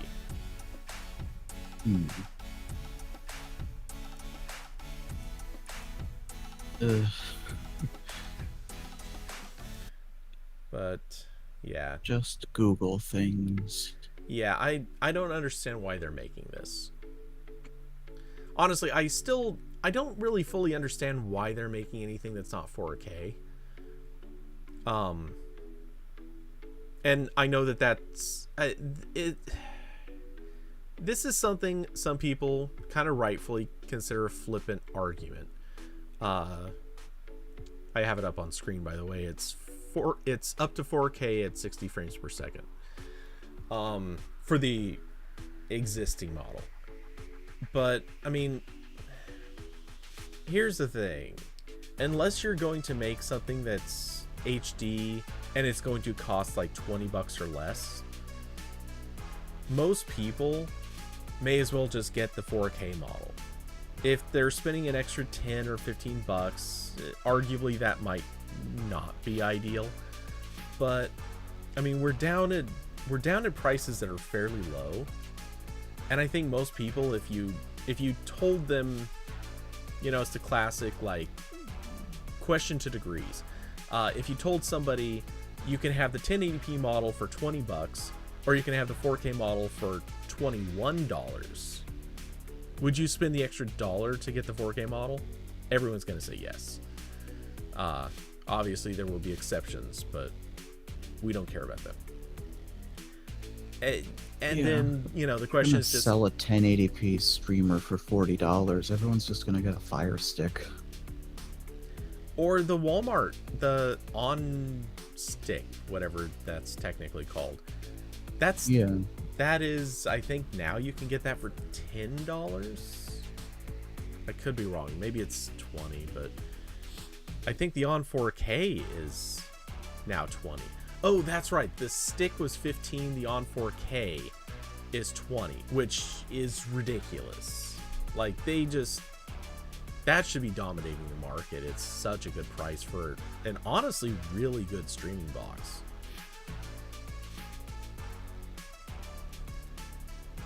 Yeah. No, I don't know what Google's doing. Yeah, the On 4K is 1988. And, yep. Oh, damn it. I hate their site. If you scroll too far, it makes the stick... It hides the stick link. But yeah, so the stick from Walmart is $14.88 for the HD model. And actually, that's not even true. It's not even HD. It's 2K. So, it's actually better. It's better than the thing Google is about to come out with for almost 3 times the price. Google, what you do? Come on.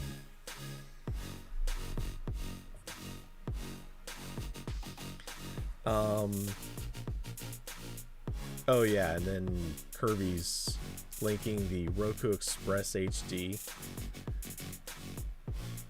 Why should Roku sell though? Their thing is $30. I know some people like the Roku software, so I get it. If that's what you're into, fine.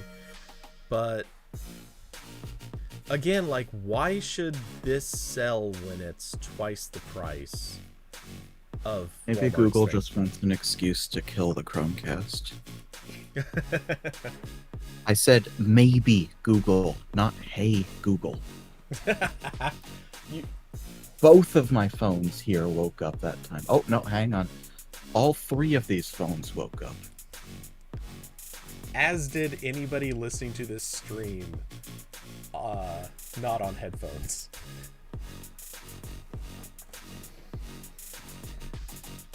But yeah, seriously, this is, I don't know. I don't get what they're doing with this product. Why would they make something that is this expensive for a product that presumably would be the weakest thing on the market? Though that is the one thing we don't know. In justifiable fairness, we don't actually know if there might be other perks to this device. It's possible maybe it has some other upgrades or features. Maybe it has some quality that we don't yet know about that somehow justifies this. I can't imagine it will, but hypothetically, maybe. Some part of me doesn't want to write off the possibility that maybe this actually is a 4K streamer and it's just somehow being completely misrumored. But I doubt that's the case. It seems to be that it's shipping with a chip that doesn't support above 1080p. Although it does have AV1 decoding.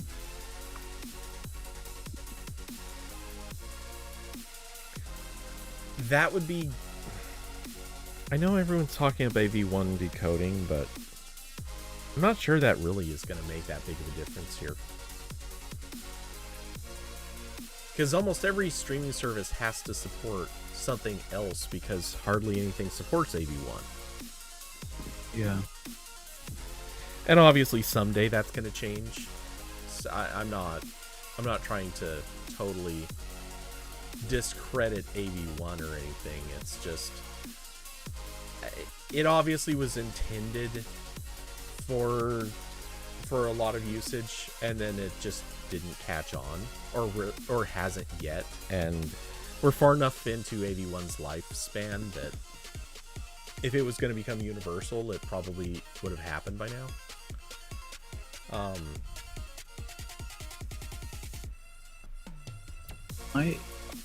I looked up the codec and clicked through to VP10, And when I clicked through to VP10, I'm getting a sign-in alert from ietf.org.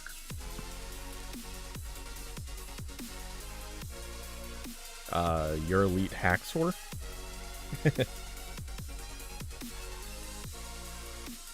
Who knows? So try it yourself. Go to the AV1 Wikipedia and click to the VP10 in the extended from in the sidebar. So weird.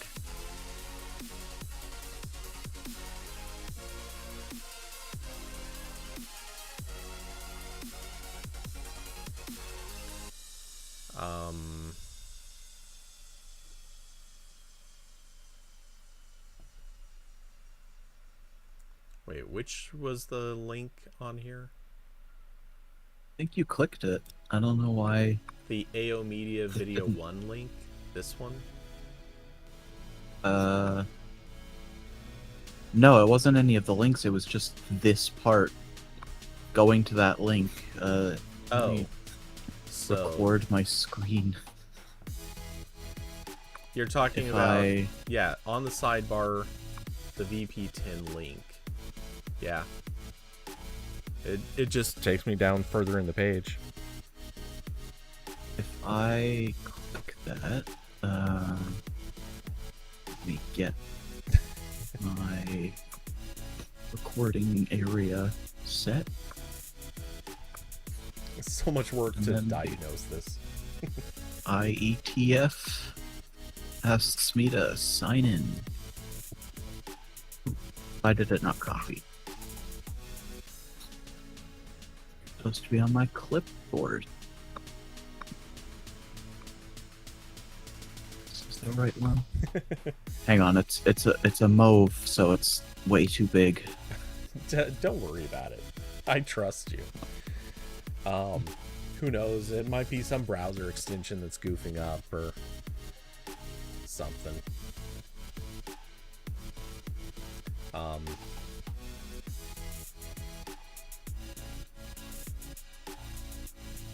Wait, what?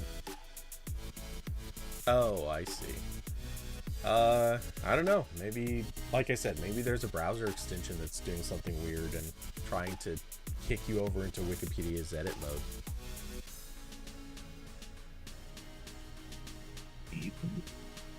Wish I could Oh, Somehow wait. debug who's popping that up. I wonder if... It's trying to load an MP3.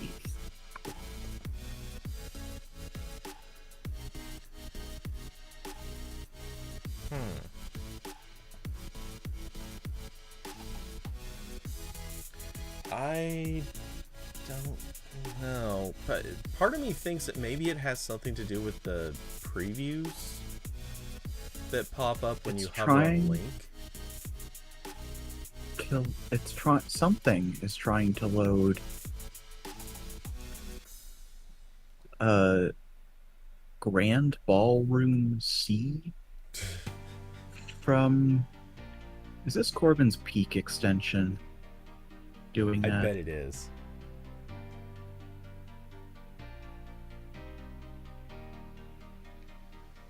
Where is this? Which source link is this that's trying to... Let's see. BOF meeting on the IETF stop audio recording. Asks me to log in. Found it. It's source 10. I wonder why it's password protected now. I cannot guess. Let's see, Austin says the firmware has leaked and it can't do 4K, which, yeah, so if it's really that weak of a device that it's going to be capped at 1080p, selling it for $40 makes just 0 sense. I mean, I get that it has to it has to be priced at least at a certain point for packaging, shipping, support, all the reasons. But it would have to come in lower than 40. Something that I pointed out last time this came up, which was a few weeks ago. At the time, like when the rumor came out, you could buy the Chromecast with Google TV for $40. It was just straight up on sale from the Google store for $10 off, which is 20% off. That, you know, I'm sorry, but if you can already get it for that cheap, why would you even consider getting the weaker one? And again, maybe there are some benefits to it we don't know about, but I don't get this product strategy. This seems really broken. Possibly, I don't know, like, are they doing this because maybe it solves some problem, or maybe they're putting it out as, and I doubt this to be the case, I'm just throwing it out there, but maybe they're putting it out as like, here's the thing that they're going to give away to people, and it costs them a lot less to make, but they don't expect to sell very many, so they're just putting a really high price tag on it. I don't know. Something just seems off. Or is it going to come out at $40 and it just happens to include something that makes that price make sense? And immediately goes on sale for 20. Yeah, that's definitely the other angle on this, is they could be putting a really high retail on it and planning to sell it for a lot less. $20-25, which is technically illegal. Yeah. I mean, You're not supposed to be able to advertise a product as on sale permanently. Oh yeah, you can't advertise it as on sale permanently. However, you can, as long as you occasionally take it off sale, you can put it right back on sale shortly after. And there are a lot of companies that do that and have done it for ages. It's obviously not that uncommon. So I don't know. Oh, okay. Here is kind of a weird thought, and I don't believe this for a second. I'm just putting it out there. Imagine maybe this is a 2-pack. That would make the price make sense. Yeah, but is the only option a 2-pack? Yeah, I think it's a dumb... You have to get 2. I think it would be a dumb explanation, but it would at least make the price make sense.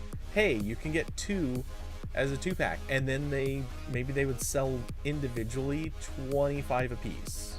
They just, you know, the thing that leaked is the 2-pack, and just nobody has any way of knowing that that's what it is.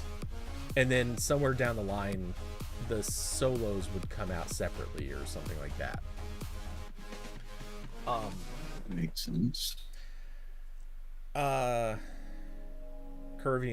maybe it's a placeholder to deter early buyers.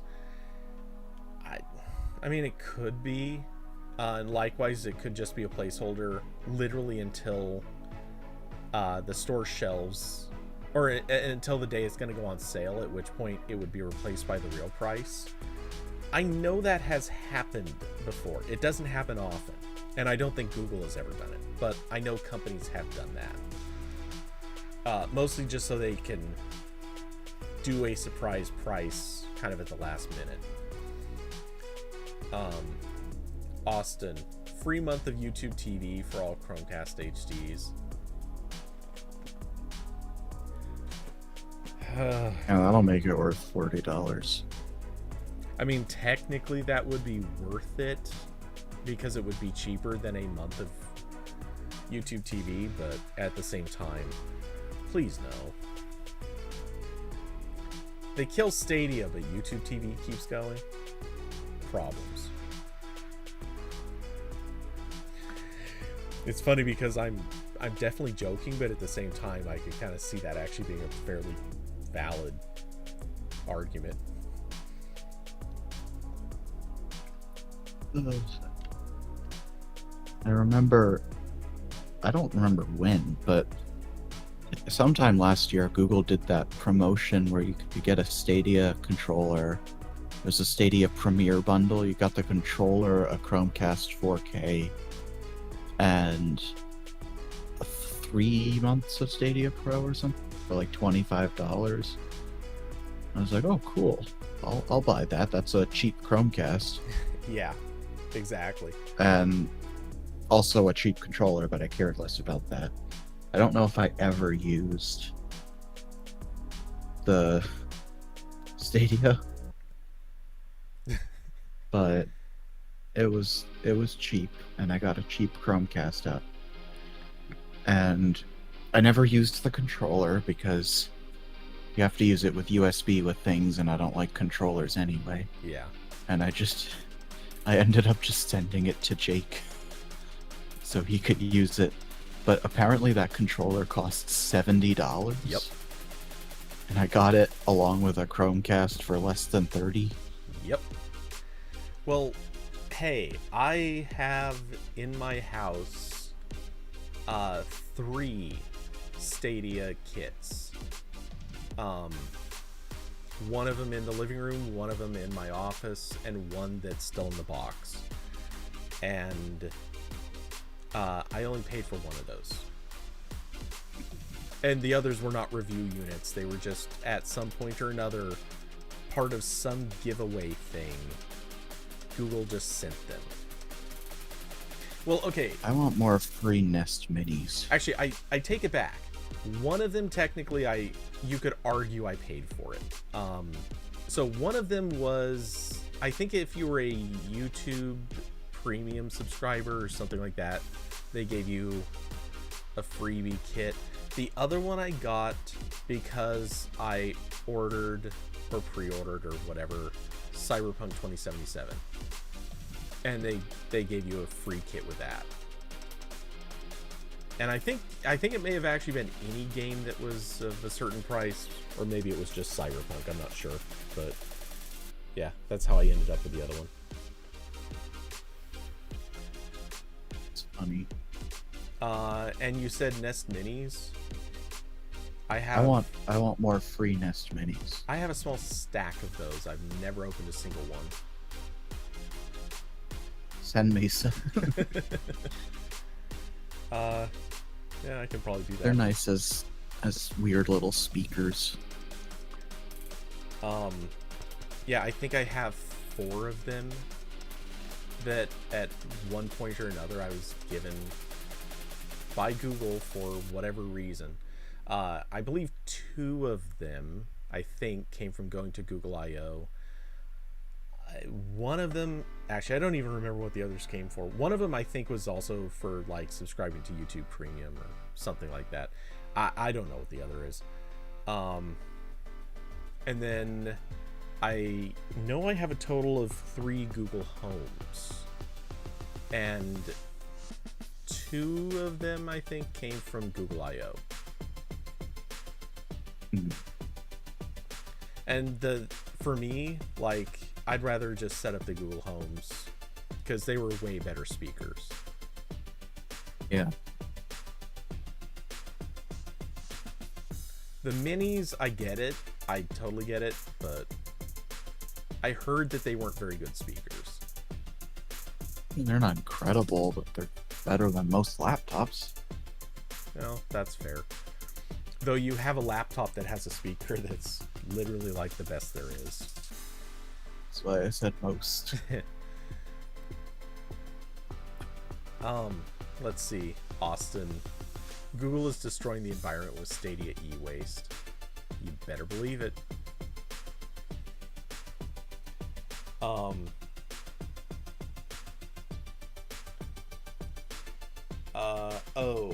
Curvy. To me, the problem is they're going to be recording the Made by Google 2022 keynote in the next week or 2, so if the price doesn't change. The thing is, like, the price, it depends on where it leaks from. If the price is leaking from the internal inventory system, like a Best Buy or something like that, it doesn't have to change until literally the last second. They can still record their event in advance with whatever price they actually intend to use. And if that's not the source of the leak, nobody's going to know that that's the actual price. So, I'm not prepared to bank on anything. Part of me thinks that Google is going to either change it, or there's something included in the box or whatever that's going to make it make sense, or they're going to change it at the last second. That's a possibility. Or they're just outright dumb enough to sell this thing at that price. All of these are possible. But we won't necessarily know if there's going to be a price change until the last second.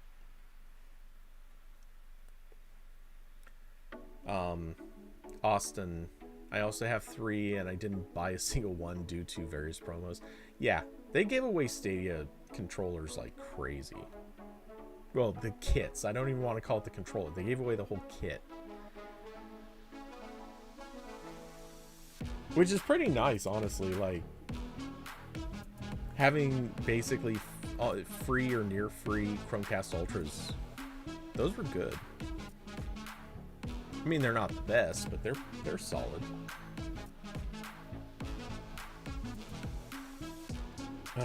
I keep getting Google Photos notifications lately. Alright, I think I'm gonna go for now. Yeah, I'm actually... I was thinking about suggesting that a little while ago myself, so I think I'm going to wrap up too. Let's see. Did I have any other topics I wanted to do quick? Oh, I'm going to trash talk the Verge redesign for a few minutes, but... Alright, you go do that. Yeah, I was going to say, I'll let you go. Dude, thanks for coming on. Yeah. Fun again. And yeah. Even though I'm tired. What's that? Even though I'm tired. Yeah. Well, hey, next time we'll catch you a little more awake, a little more alive. That, or I'll just give you something that really amps you up. We'll start talking about I don't know. We'll find something that's sufficiently controversial. All right, dude. Take it easy and catch you in the next one. Bye. Okay. Let's see. So, yeah, David. How about the new Verge redesign? In Austin. Yep, it's at Spring Studios in New York. Yeah, that sucks so much. It's gonna be so early. Let's see. Made by Google 2022. Yeah, it's gonna be 10 a.m. Eastern time. I know for you guys this is not that big a deal. That's 7 a.m. for me. I don't want to be up for that. Don't get me wrong, I have been up for that time lately. I don't want to be. I really, really don't want to be. But, yeah. Why are they doing it early enough that there are going to be all these people who don't... they're going to be commuting to work when this event takes place. Let everyone get to work so they can watch it, you know, when they're supposed to. Like, you know, when they're getting paid and not doing the thing they're getting paid to do. Anyway, at least they could have done is, like, pushed it an hour.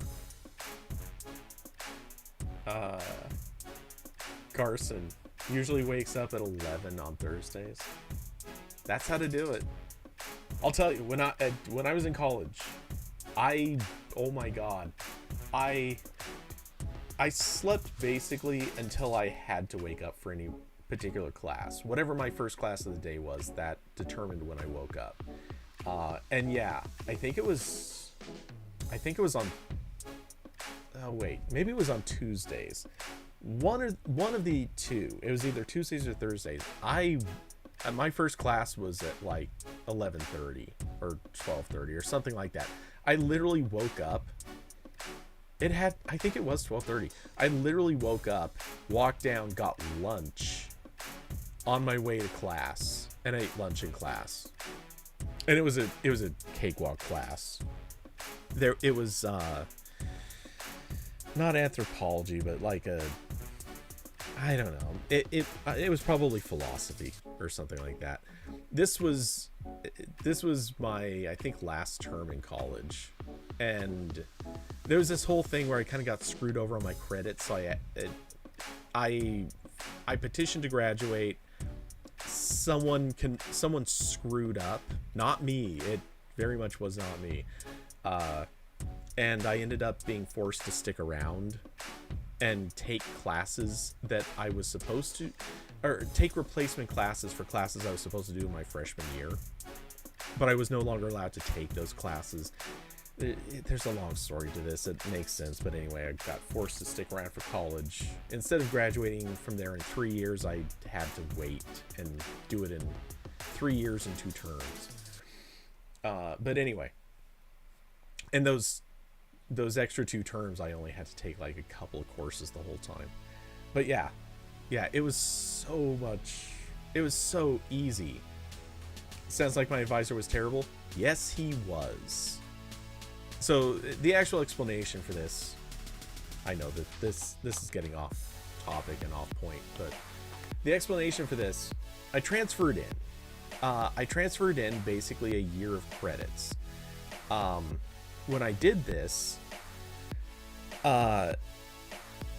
during the sign-up process, I went to this one person who it was technically his job to do this stuff, and he marked off a list of classes that he said I did not have to take because my transfer credits cleared them. And he went through one by one, marked classes. He found different things he could match up against. He marked all of these off. 3 years later, well, actually 2.5, but whatever. 2.5 years later, this is the guy who's in charge of saying yes or no to whether my petition to graduate would be accepted.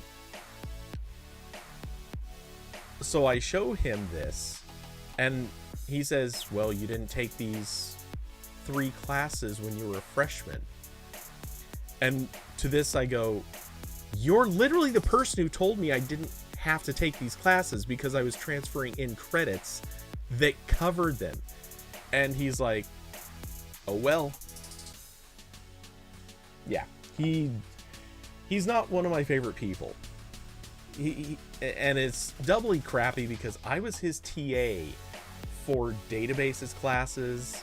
I was his TA for, and this is actually where it gets even dumber. One of the classes I was a TA for was his C class, beginning C. One of the classes I was missing was beginning C.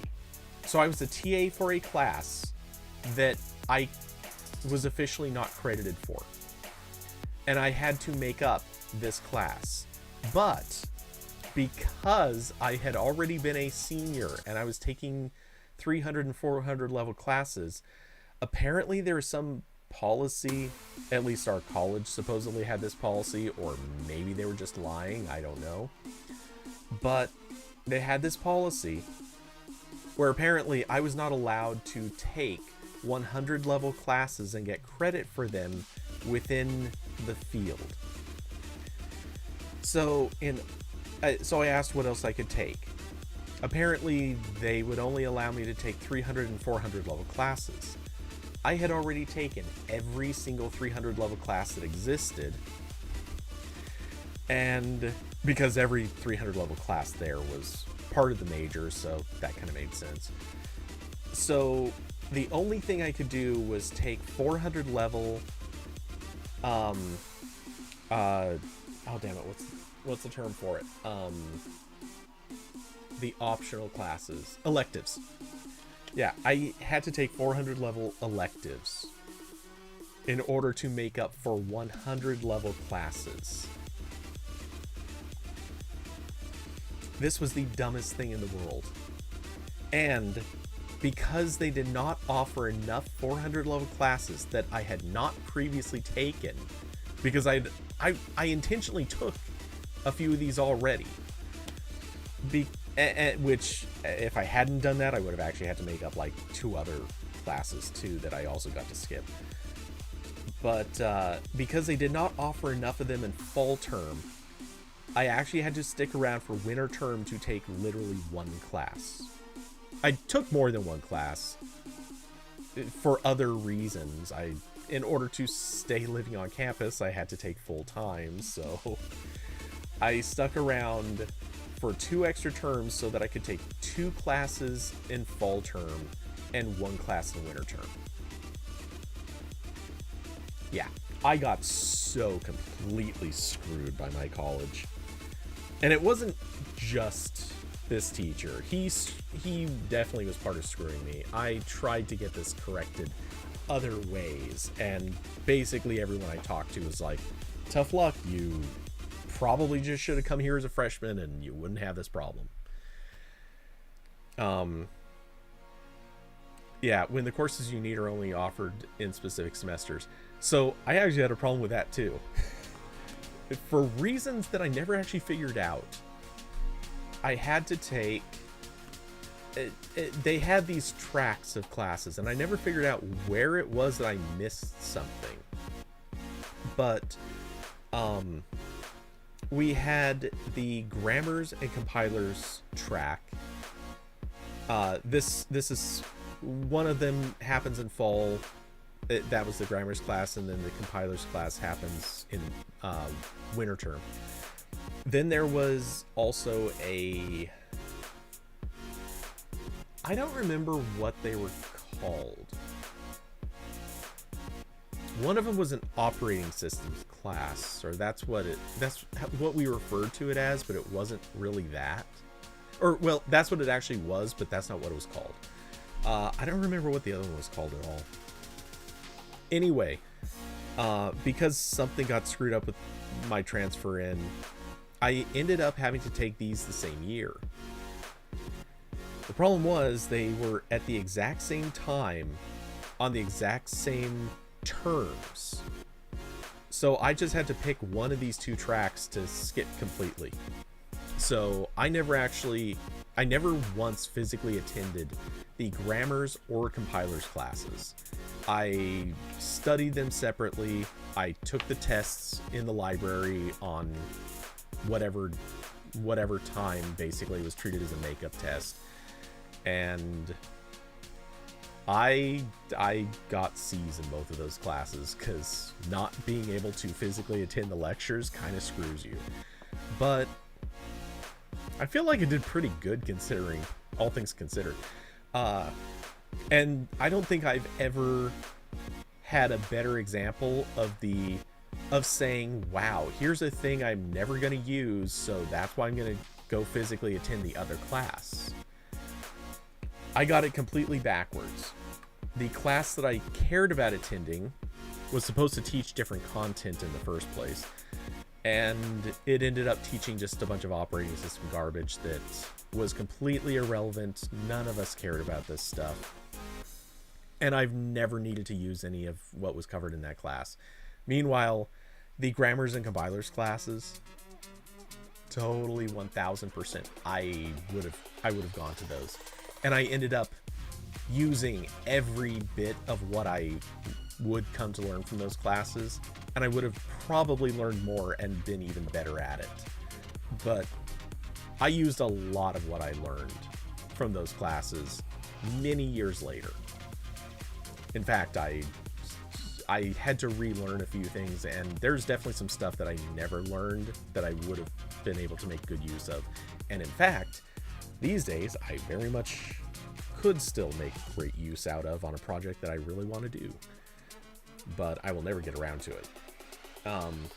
Austin. Yep, throw in labs too, and that's how my university screws people. Yeah. Lab times were a mess. And it was pretty widely understood that most of the teachers at our college usually ran 2 lab times, or tried to run 2 lab times. It depended on the class, but a lot of them would run 2 lab times because so many of the classes had competing times. So depending on what somebody was taking, like if they were at all off what was technically the recommended track, if they were off by even the smallest amount, they would almost guaranteed have at least 1 competing lab time. So people were constantly just forced to sort of try their hardest to get it worked out. Which weirdly enough also kind of worked out for me, because I got a job, because my job's as TA. It meant that I would get a job working for 1 class. Not that that's the number I ever worked. I always got TA positions for multiple classes at once. But yeah, I would get a job for 1 class and end up working 2 shifts basically, because half of those classes needed to have two lab times. Worked out really well. I actually worked so much as a TA that I ran out. They have a budget per person for how much a person could make working as a TA. I actually ran out of budget halfway through a term. They made me quit most of my work because they had no budget left for me. That was an awkward conversation. I honestly thought it was a joke when I was first told this. But yeah, they were like, you can keep, I think it was 2 of your jobs. And then I was also, at the same time, I was working as a tutor in the residence hall on campus. So yeah, I did this a lot. I mean, you cannot, as a college student, you cannot name a better job than working as a TA or tutor, because half the time you don't have anything to do. You can literally just sit there and do other work while they pay you. It was awesome. Austin, you don't pay TAs, you force grad students to do it. Oh, screw that noise. For what it's worth, they also did that at our college, but not very many. They didn't have a lot of grad students to boss around. It was like pretty much everyone was like, once they graduated, they mostly left this college. There were very, very few people who stuck around and did any post-grad stuff.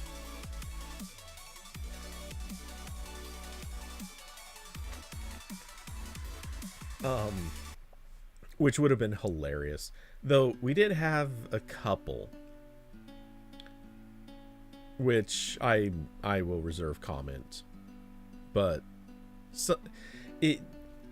all of us were kind of nervous about the notion of doing post-grad work there, just because we saw the people who were doing their post-grad there. And I'll leave it at that.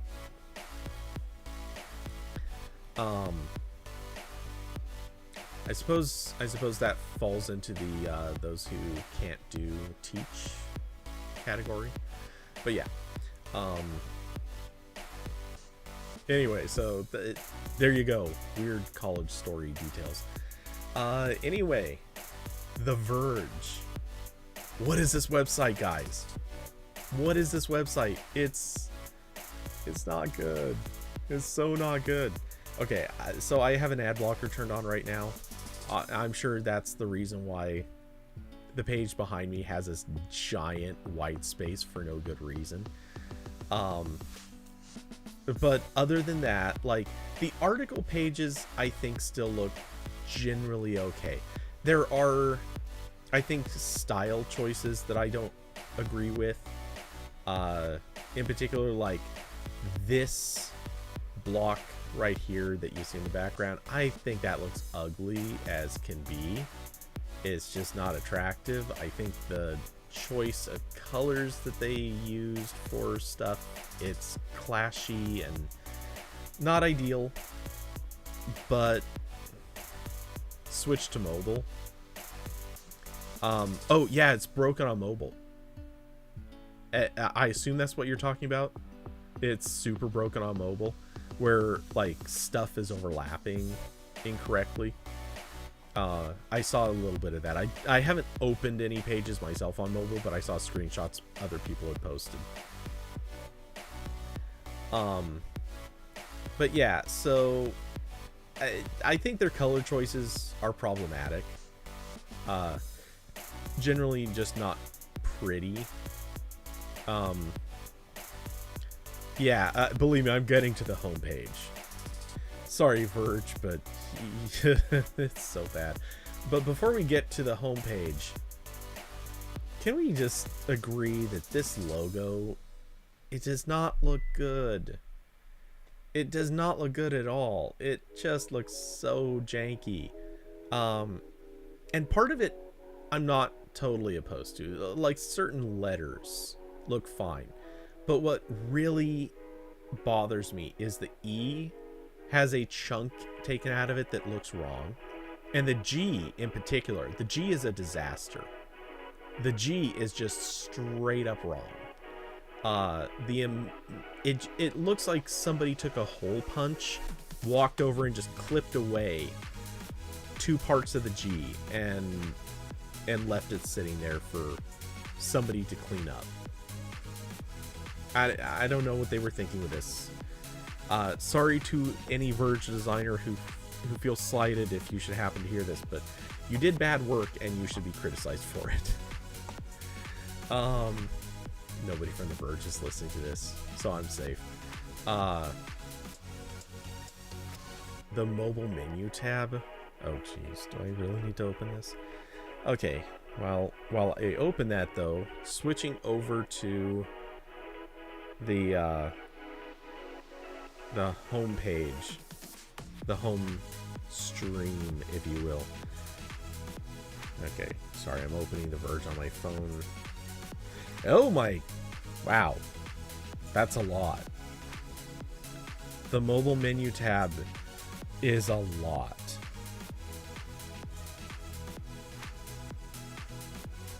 I mean, it's ugly, but to be fair, it's not as ugly as the desktop web pages. Does it look? Oh yeah, it looks the same here if you hit the more plus button.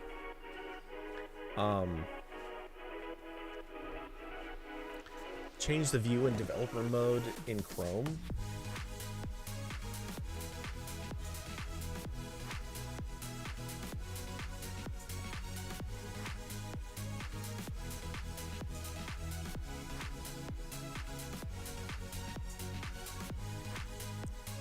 Is that not gonna work?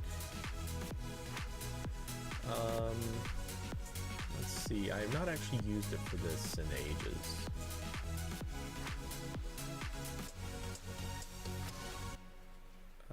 No, not that.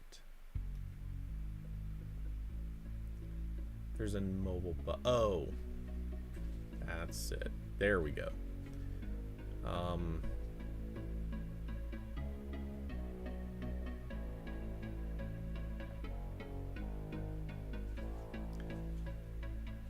That is completely indistinguishable as blue, but yeah, I found it. Yeah, that's just not great. It's really, really not great.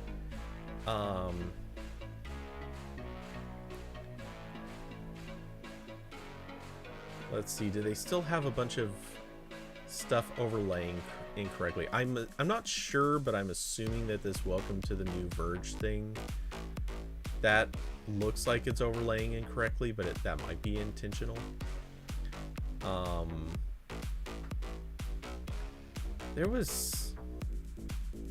I saw screenshots of something. I'm not seeing any really, really bad issues here, but there was something I remember somebody showing screenshots of that just, like, they had text overlapping with other text. It was very clearly just completely wrong. I'm guessing that maybe they fixed that in the last day. Yeah, but I do not appreciate this.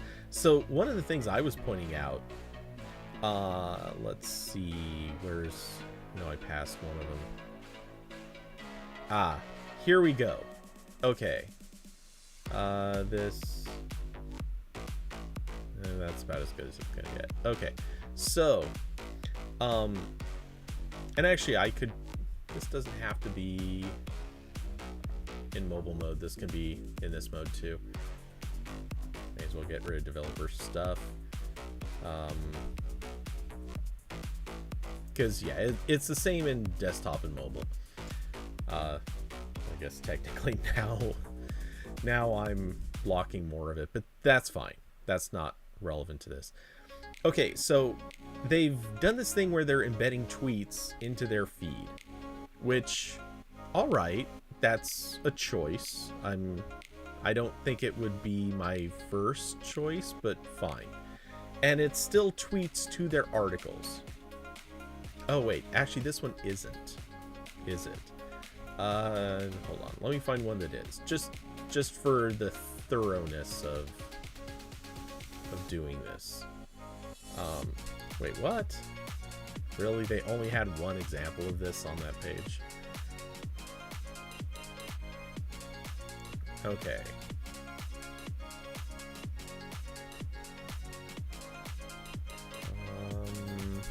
Come on now.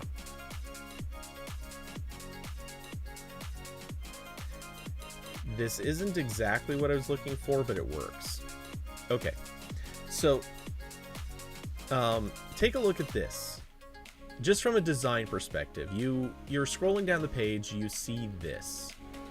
Man, this is really not the example I'm looking for. It works, but it's not the best. Now, if you see this, history of design teaches us, somewhere up here at the top is where you're going to click if you want to read the article. Now, if you're on mobile, you can't even tell this, but if you're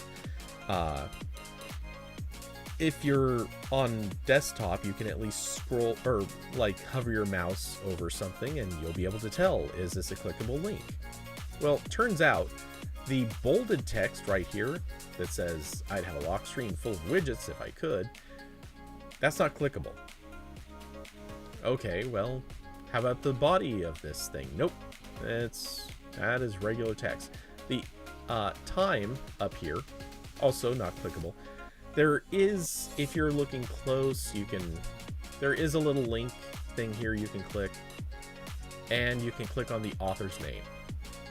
That's from this whole top block, which again, we have spent a few decades kind of learning that this is where the clickable area is supposed to be. Also, I don't think it matters that much, but this weird whatever symbol they got going on here, also not clickable. So then you start looking to the tweet. Now, if you've used Twitter, you already know how tweets are laid out, so that's a thing. But if you're looking on a web page, kind of instinctively, you start going back to how web pages operate. In this instance, well, now we have this thing where you can click on the tweet and it's going to take you to the tweet. You still have not actually reached the part of the article yet. So there's this text for the tweet, which is now the largest text. If you look at this whole block, this is now the largest text in the block. So that kind of indicates to you this is the thing that you click to get to your article. Nope, it isn't. It takes you to the tweet. Now again, we all know how Twitter layouts work. So I acknowledge this is a thing that you will get used to very quickly, or may already be used to if you use Twitter a lot. But in order to actually get to the article that The Verge posted, well, in this case it's not what the article, but it would show up the same way. In this case, it's a retweet of somebody else's post. But you would have to click down here on this area. Actually, you'd typically click on the image Or, let's see if I can find... Wait, did I just... No, that's not one of them either. Can we please just have what I'm looking for somewhere in the top, how about 30 pages? Somewhere in the top 30 pages would be awesome.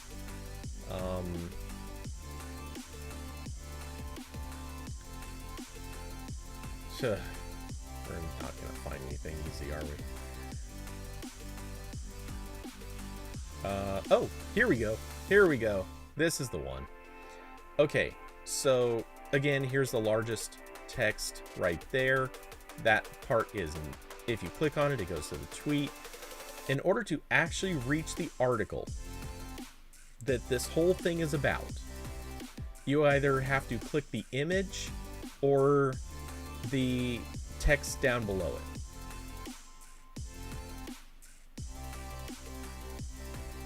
Go to the comment section. But okay, just from a design perspective, just full on, what would a designer say to doing something like this? Damn it, I did not mean to open that. Here's the thing. In this whole vertical space, the stuff you click to get to the Verge's article, which all of this is about, the stuff you click to get to that article, it's all in the bottom 50% of this whole layout. You got 50% of this whole thing up here, this whole situation. None of it goes to the article. It's only this, successfully, nope, I can't select any of this stuff without, there we go. It's this text and this image. Damn it. Knew that was going to happen. That's the part you have to click on in order to actually get to the article, in the bottom 50%. Designers, unite. Kill this thing with fire. This is bad design through and through. Like, at a bare minimum, there's this text right here, this nice big bold text, should just be straight up clickable link to the article or something else. I don't get this logic. Carson, they've also been linking to other blog articles on their homepage. Yeah, I think I had noticed that, but it kind of didn't stick in my head. And good for them, that's kind of good in a way, because it's a smart choice, because if they don't have something to post with it, but they still want their site to sort of have the authority and the credibility of being the place people should go to get news, it makes sense to be posting that stuff to your own page, even if it's not getting you the ad clicks out of it. It's still making you seem like the place everybody should go, which helps you in the future. It's actually something that, to some extent, I've seen. It's not something we've talked about at the current AP, but it's something that has been talked about at AP in the past, whether or not there could be some strategy involving doing that. And then that idea got tossed out pretty quickly, but it was discussed. Carson, Cody's like, please, Verge, give me a bad example. I mean, this whole thing is a bad example. I was just looking for the worst. Yeah, let's see.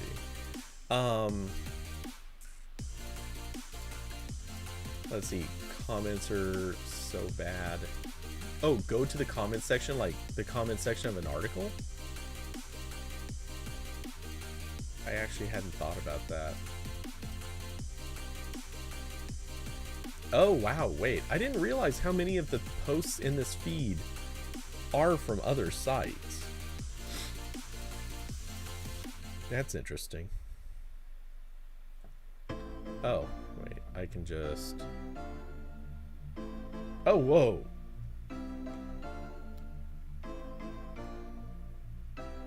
Well, that's a choice. Oh, this is so ugly. I didn't realize that they had screwed this up that much. Wait, what happens if you come down here? Join the conversation, same thing. Yeah, I figured.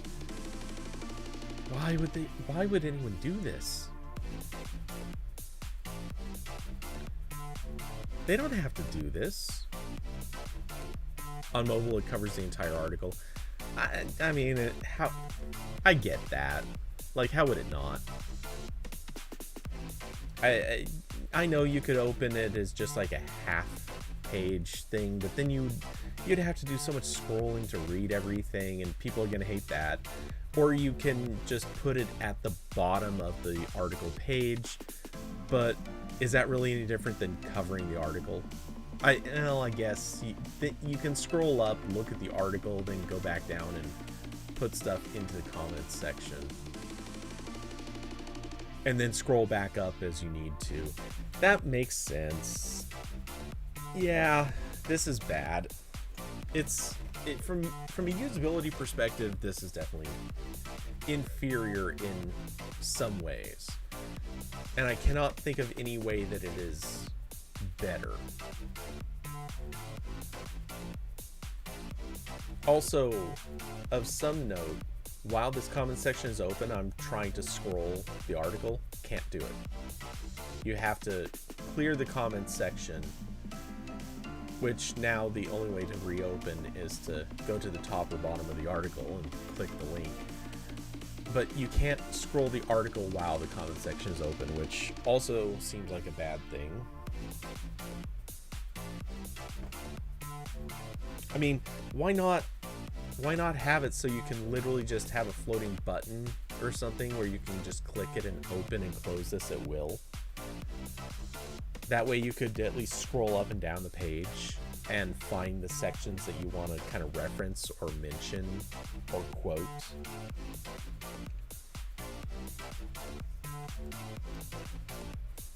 I'm not mad, I'm just bewildered. They did this site so badly. I guess they didn't want people quoting themselves. Very possible. They didn't have to do this. Honestly, the old site looked pretty damn good, and sure, one could argue it was outdated at this stage, but it wasn't bad. It was good, honestly. I think it looked better than most of the sites out there. Now it actually just straight up looks worse. This is one of the worst looking tech sites I've seen, in my opinion. Maybe other people like this design style, but to me it looks garish and awkward. It just has this has such a early 2000s web feel to it, where everything was just kind of a font that didn't really look quite right. Things kind of looked like they were out of alignment even when they weren't, which is sort of funny because almost everything was extremely perfectly aligned. Yeah. Austin. I heard Matias Duarte had a heart attack when he first opened the redesigned Verge. Oof. I would kind of love to hear him comment on this. The part that scares me is I bet he would look at it and say, "Ooh, I like this." And he'd point to like 5 things that he likes about it, and everyone watching would just sit there awestruck that it's him pointing to a terrible design and saying, "Ooh, I like it." How does it stack up against AP design? Trying to get me fired?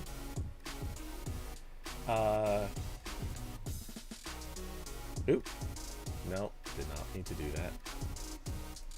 There we go. frankly, I think that this is busier, and I don't like it. But I think it's better than The Verge. Straight up, no questions asked. I think this is substantially better than The Verge. If for no other reason than yay images. Like, there are actually a lot of pictures here. You get to the Verge homepage and you get some of them are there, and then others are just walls or big blocks of text, and you have to kind of figure out if you want to read it by I know this sounds bad, but like if I'm scrolling through, like I have to spot and read Alex Jones mentioned here in order to know that that's what this is about. But I'll tell you, you know what? Hop over to this AP page. I don't have to read any title or anything. My brain immediately sees headphones and it's like, okay, this is either an announcement of new headphones or a deal post about headphones. One or the other. That's what this is. I can tell by a quick image. Hey, look, here's the NASA logo. I don't need to read any headline to figure out what this is about. If I do not care about NASA stuff, skip. Easy skip. I can tell. And yeah, like, I can't do it with every logo or every hero image, but I can do it with a lot of them. I can generally figure out if something is completely uninteresting to me, or if I want to at least spend enough time reading the title, you know.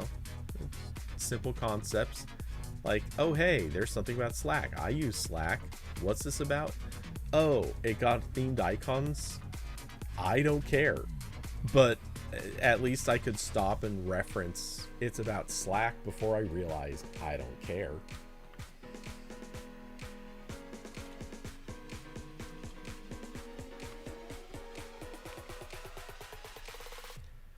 I did not think I was going to find myself having to come in and just like straight up, oh yeah, no, AP's design is way better. Thank you, Verge, for somehow excelling at the worst thing to excel at. Terrible web design.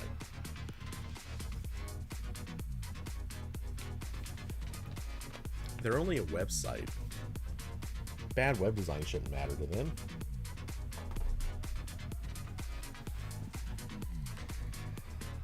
Oh. Austin, I never thought CNET would have a better website than The Verge. Even with autoplay videos. Oh. Austin, my man. That's some straight up Mortal Kombat brutality.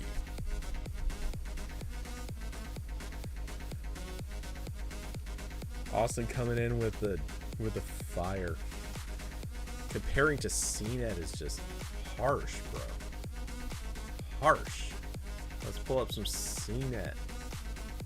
Just for laughable comparison. God, this is so ugly. And yeah, it's still better. Not by a lot, but...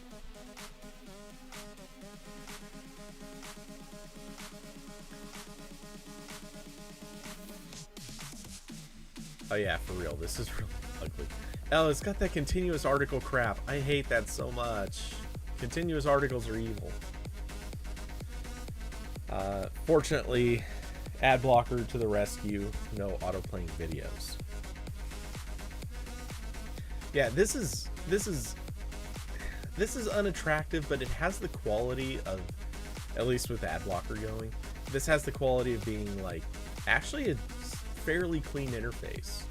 I'm assuming the ads are probably horrendous, but dare I? Thank God for RSS. Yup. Okay, I turned off ad blocker. I'm curious what's gonna happen. Oh, okay, we got our first ad up here at the top. Oh, and we got the stupid newsletter thing. I saw that for a second. And then it hid. I did not close that. Oh, and then we got the, hey, we can't wait to tell you of price drops and latest stories. No, thank you. Don't do this to me. Close that.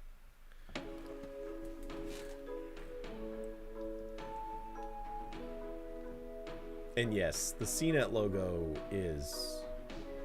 that's inexcusable. This is some straight up, like... This is why we collectively agreed the 70s couldn't last forever. Because somebody saw that this is what text might look like, and they were like, nah, no, this stuff only gets to last for one generation, and then we move on and, like, make things that suck less.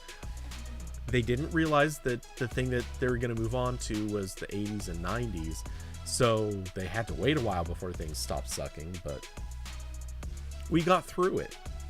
And honestly, like, the 80s brought us a lot of colors, a lot of colorful stuff, which, love it or hate it, it was a step up from 70s. It was a big step up from the 70s. Not that I was around for any of this, but, you know, I've seen TV shows and movies. And I can make fun of them. Okay. Ad blocker goes back on.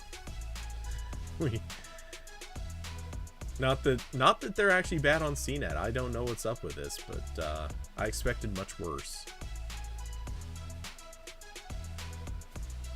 Alright, anyway, so The Verge, I'm convinced that they handed a random designer the reins, or maybe even a team, I don't know, but they handed the reins to somebody and said, hey, make something different and interesting, and maybe take inspiration from these other sites that we'd like to compete with or whatever. And I feel like they designed something, and maybe the people they showed it to weren't thinking very much about what they were walking into with this.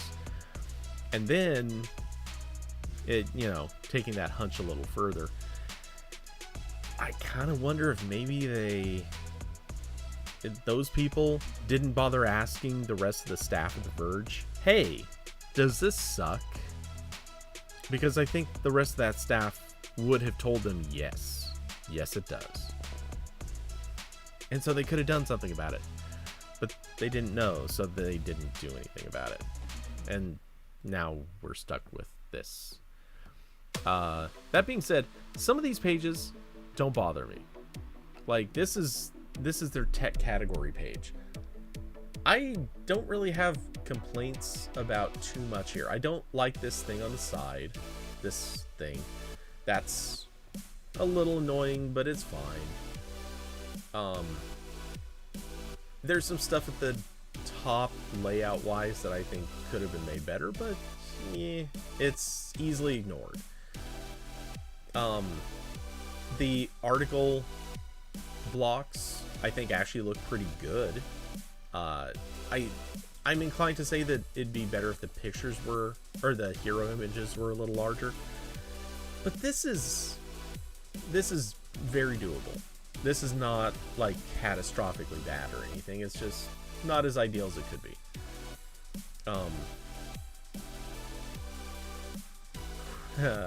Quick, Dieter's gone. Push the redesign. Ugh.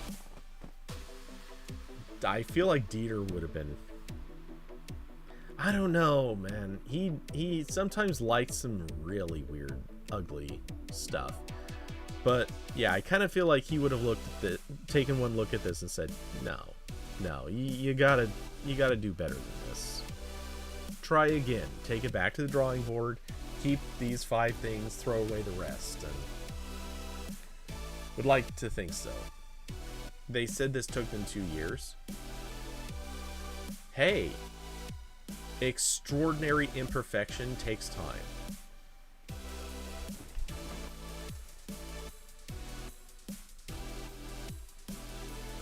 Why'd they do this? It's so bad, honestly. Like, as I was picking out article links, totally serious here. As I was picking out article links, I actually took a minute to think, do I want to link to somewhere other than The Verge just so I don't have to show more of The Verge? Can we agree that this is just truly the worst? Yeah. I was very close to linking out to pretty much any site I could find that covered the same news, just so I wouldn't have to show The Verge more than I had to. But then I figured we're gonna bag on it anyway, may as well have it throughout the stream.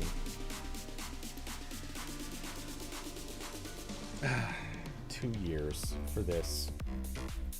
2 years so you can script your site in 6 days.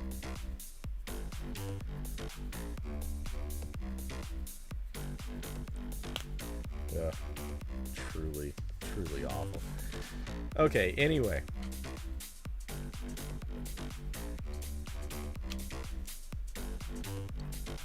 I can feel my throat hurting. Or voice, whatever. How long did AP redesign take? So it kind of depends on which one you're talking about. Sort of. So there was the original so-called AP 2.0 that was from the that was like 6 years ago or something. It was ages ago. That one I think was almost 3 years in the making. It was 2 or 3 years. From when I first heard about it to when I first saw it was over a year. From when I first saw it to when they rolled it out, I'd say was at least another 9 months, give or take. There's a bit of fudge factor there, but I'm pretty sure it was about 2 years, and at least from when I first heard about it to when it rolled out. And then I know that work was being done before I first heard about it, but that's kind of complicated by other things. And it wasn't pure work just on that. It was a part-time web developer, so, already not a ton of time, and stuff didn't move very quickly. But it was also made worse by the fact that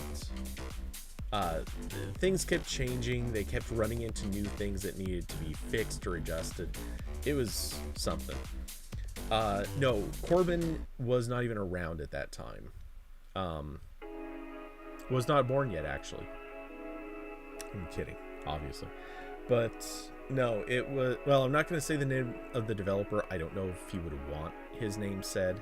But there were there was actually like 6 developers, but there was one guy who was with us for a very long time who started that project, and then another person came in and basically finished it, and there were a couple in between that were short-lived.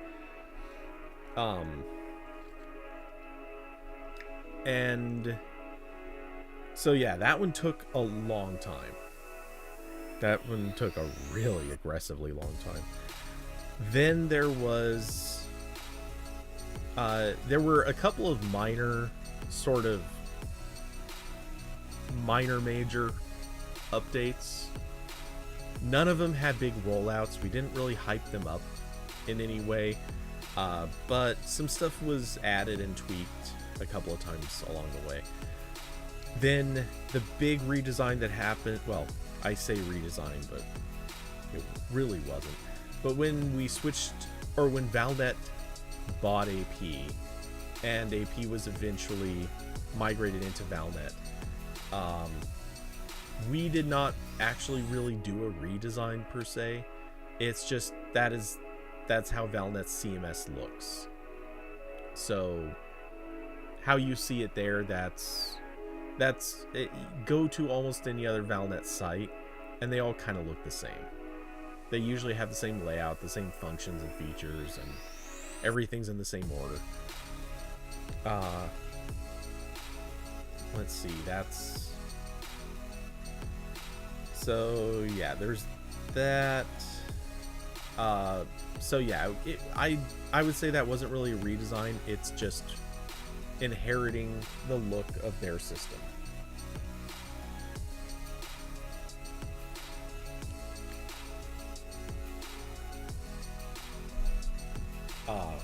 and it's up to whoever to decide if they think it looks better or worse. Yeah, so anyway, like I said, I've hit my limit. My back it's not hurting as bad as I thought it would, but my muscle, I can still feel it. It's just like there's a tweaked muscle there that wants to rest and first get stretched out, but then rest. And yeah, I can feel if I talk too much longer, it's gonna kill my voice. Anyway, so with that, game streams this weekend should be happening. In all likelihood, should be happening, I think. There's a decently strong chance I may do one night as a photo taking or photo editing session, though I might get that stuff done before this weekend. I don't know. It kind of depends on how tomorrow goes. Let's see. And then, is there anything else? Huh. I just spotted something that changed with the latest macOS update that I didn't think it changed. But that's not important. Anyway, so yeah, I'll figure out for sure this weekend, but in all likelihood, it's probably going to be 2 nights of game streams. So anyone who's into Fall Guys, come on by. And if not, I might just do some Borderlands. We shall see. But with that, thanks everybody for coming by, hanging out, being part of the conversation, helping me make fun of The Verge. Is macOS Ventura out? Ventura, whatever. That is not the update, I don't think. Yeah, this is still Monterey. They did a 12.5.1 update, and actually I think it wasn't even the .1. I think that this might just be just a build number update. Anyway, they shipped this is pretty recent. It happened in Corbin just got it today or yesterday. I had it a day or two earlier. It just happened. So whatever that was, they updated Safari, macOS, and there was the command line tools for Xcode. Those were all pushed through the updater. And then through the App Store, they pushed a new Xcode, like major Xcode update, which I need to play with because I have an app I'd like to finish developing. I've got a lot left to do, but I was working on an app a few months back until I stumbled across a thing that Xcode just simply did not support, which is crazy because it's basically what goes into multi-window. But yeah, I was developing that and it just stopped being an option because, or sorry, I said Xcode, it doesn't support it. It was SwiftUI. The current version then of SwiftUI did not support this. Now it does. But yeah, anyway, it's releasing next month. Maybe another Mac event. There will definitely be another Mac event before the end of this year. That is technically not scheduled yet, so it could be argued it's not known, but it's close enough to know. Everyone knows. So yeah, that'll come up, but that's not going to be until probably middle or end of October would be my guess. I suppose I could wait till November, but I sort of doubt it. Anyway, so again, yay, thank you for coming by, hanging out, being part of the conversation. Thanks to David, Carson, Austin, and Curvy. Also thanks again to Zach for coming by and filling in some of the vocals. Let's see. Oh, if anyone would like to support the channel, and of course thank you to those who already do, But if you haven't been and would like to, there are links down below to Patreon, Streamlabs, and Cash App. Feel free to contribute if you have enjoyed the show. Let's see. Again, streaming this weekend, so come on by, hang out, and possibly play some games. And let's see. Looking around, looking to see if there's something I'm forgetting. I don't think there is. So with that, I hope you all an excellent rest of the week. I will see you in Discord. And good night, everybody.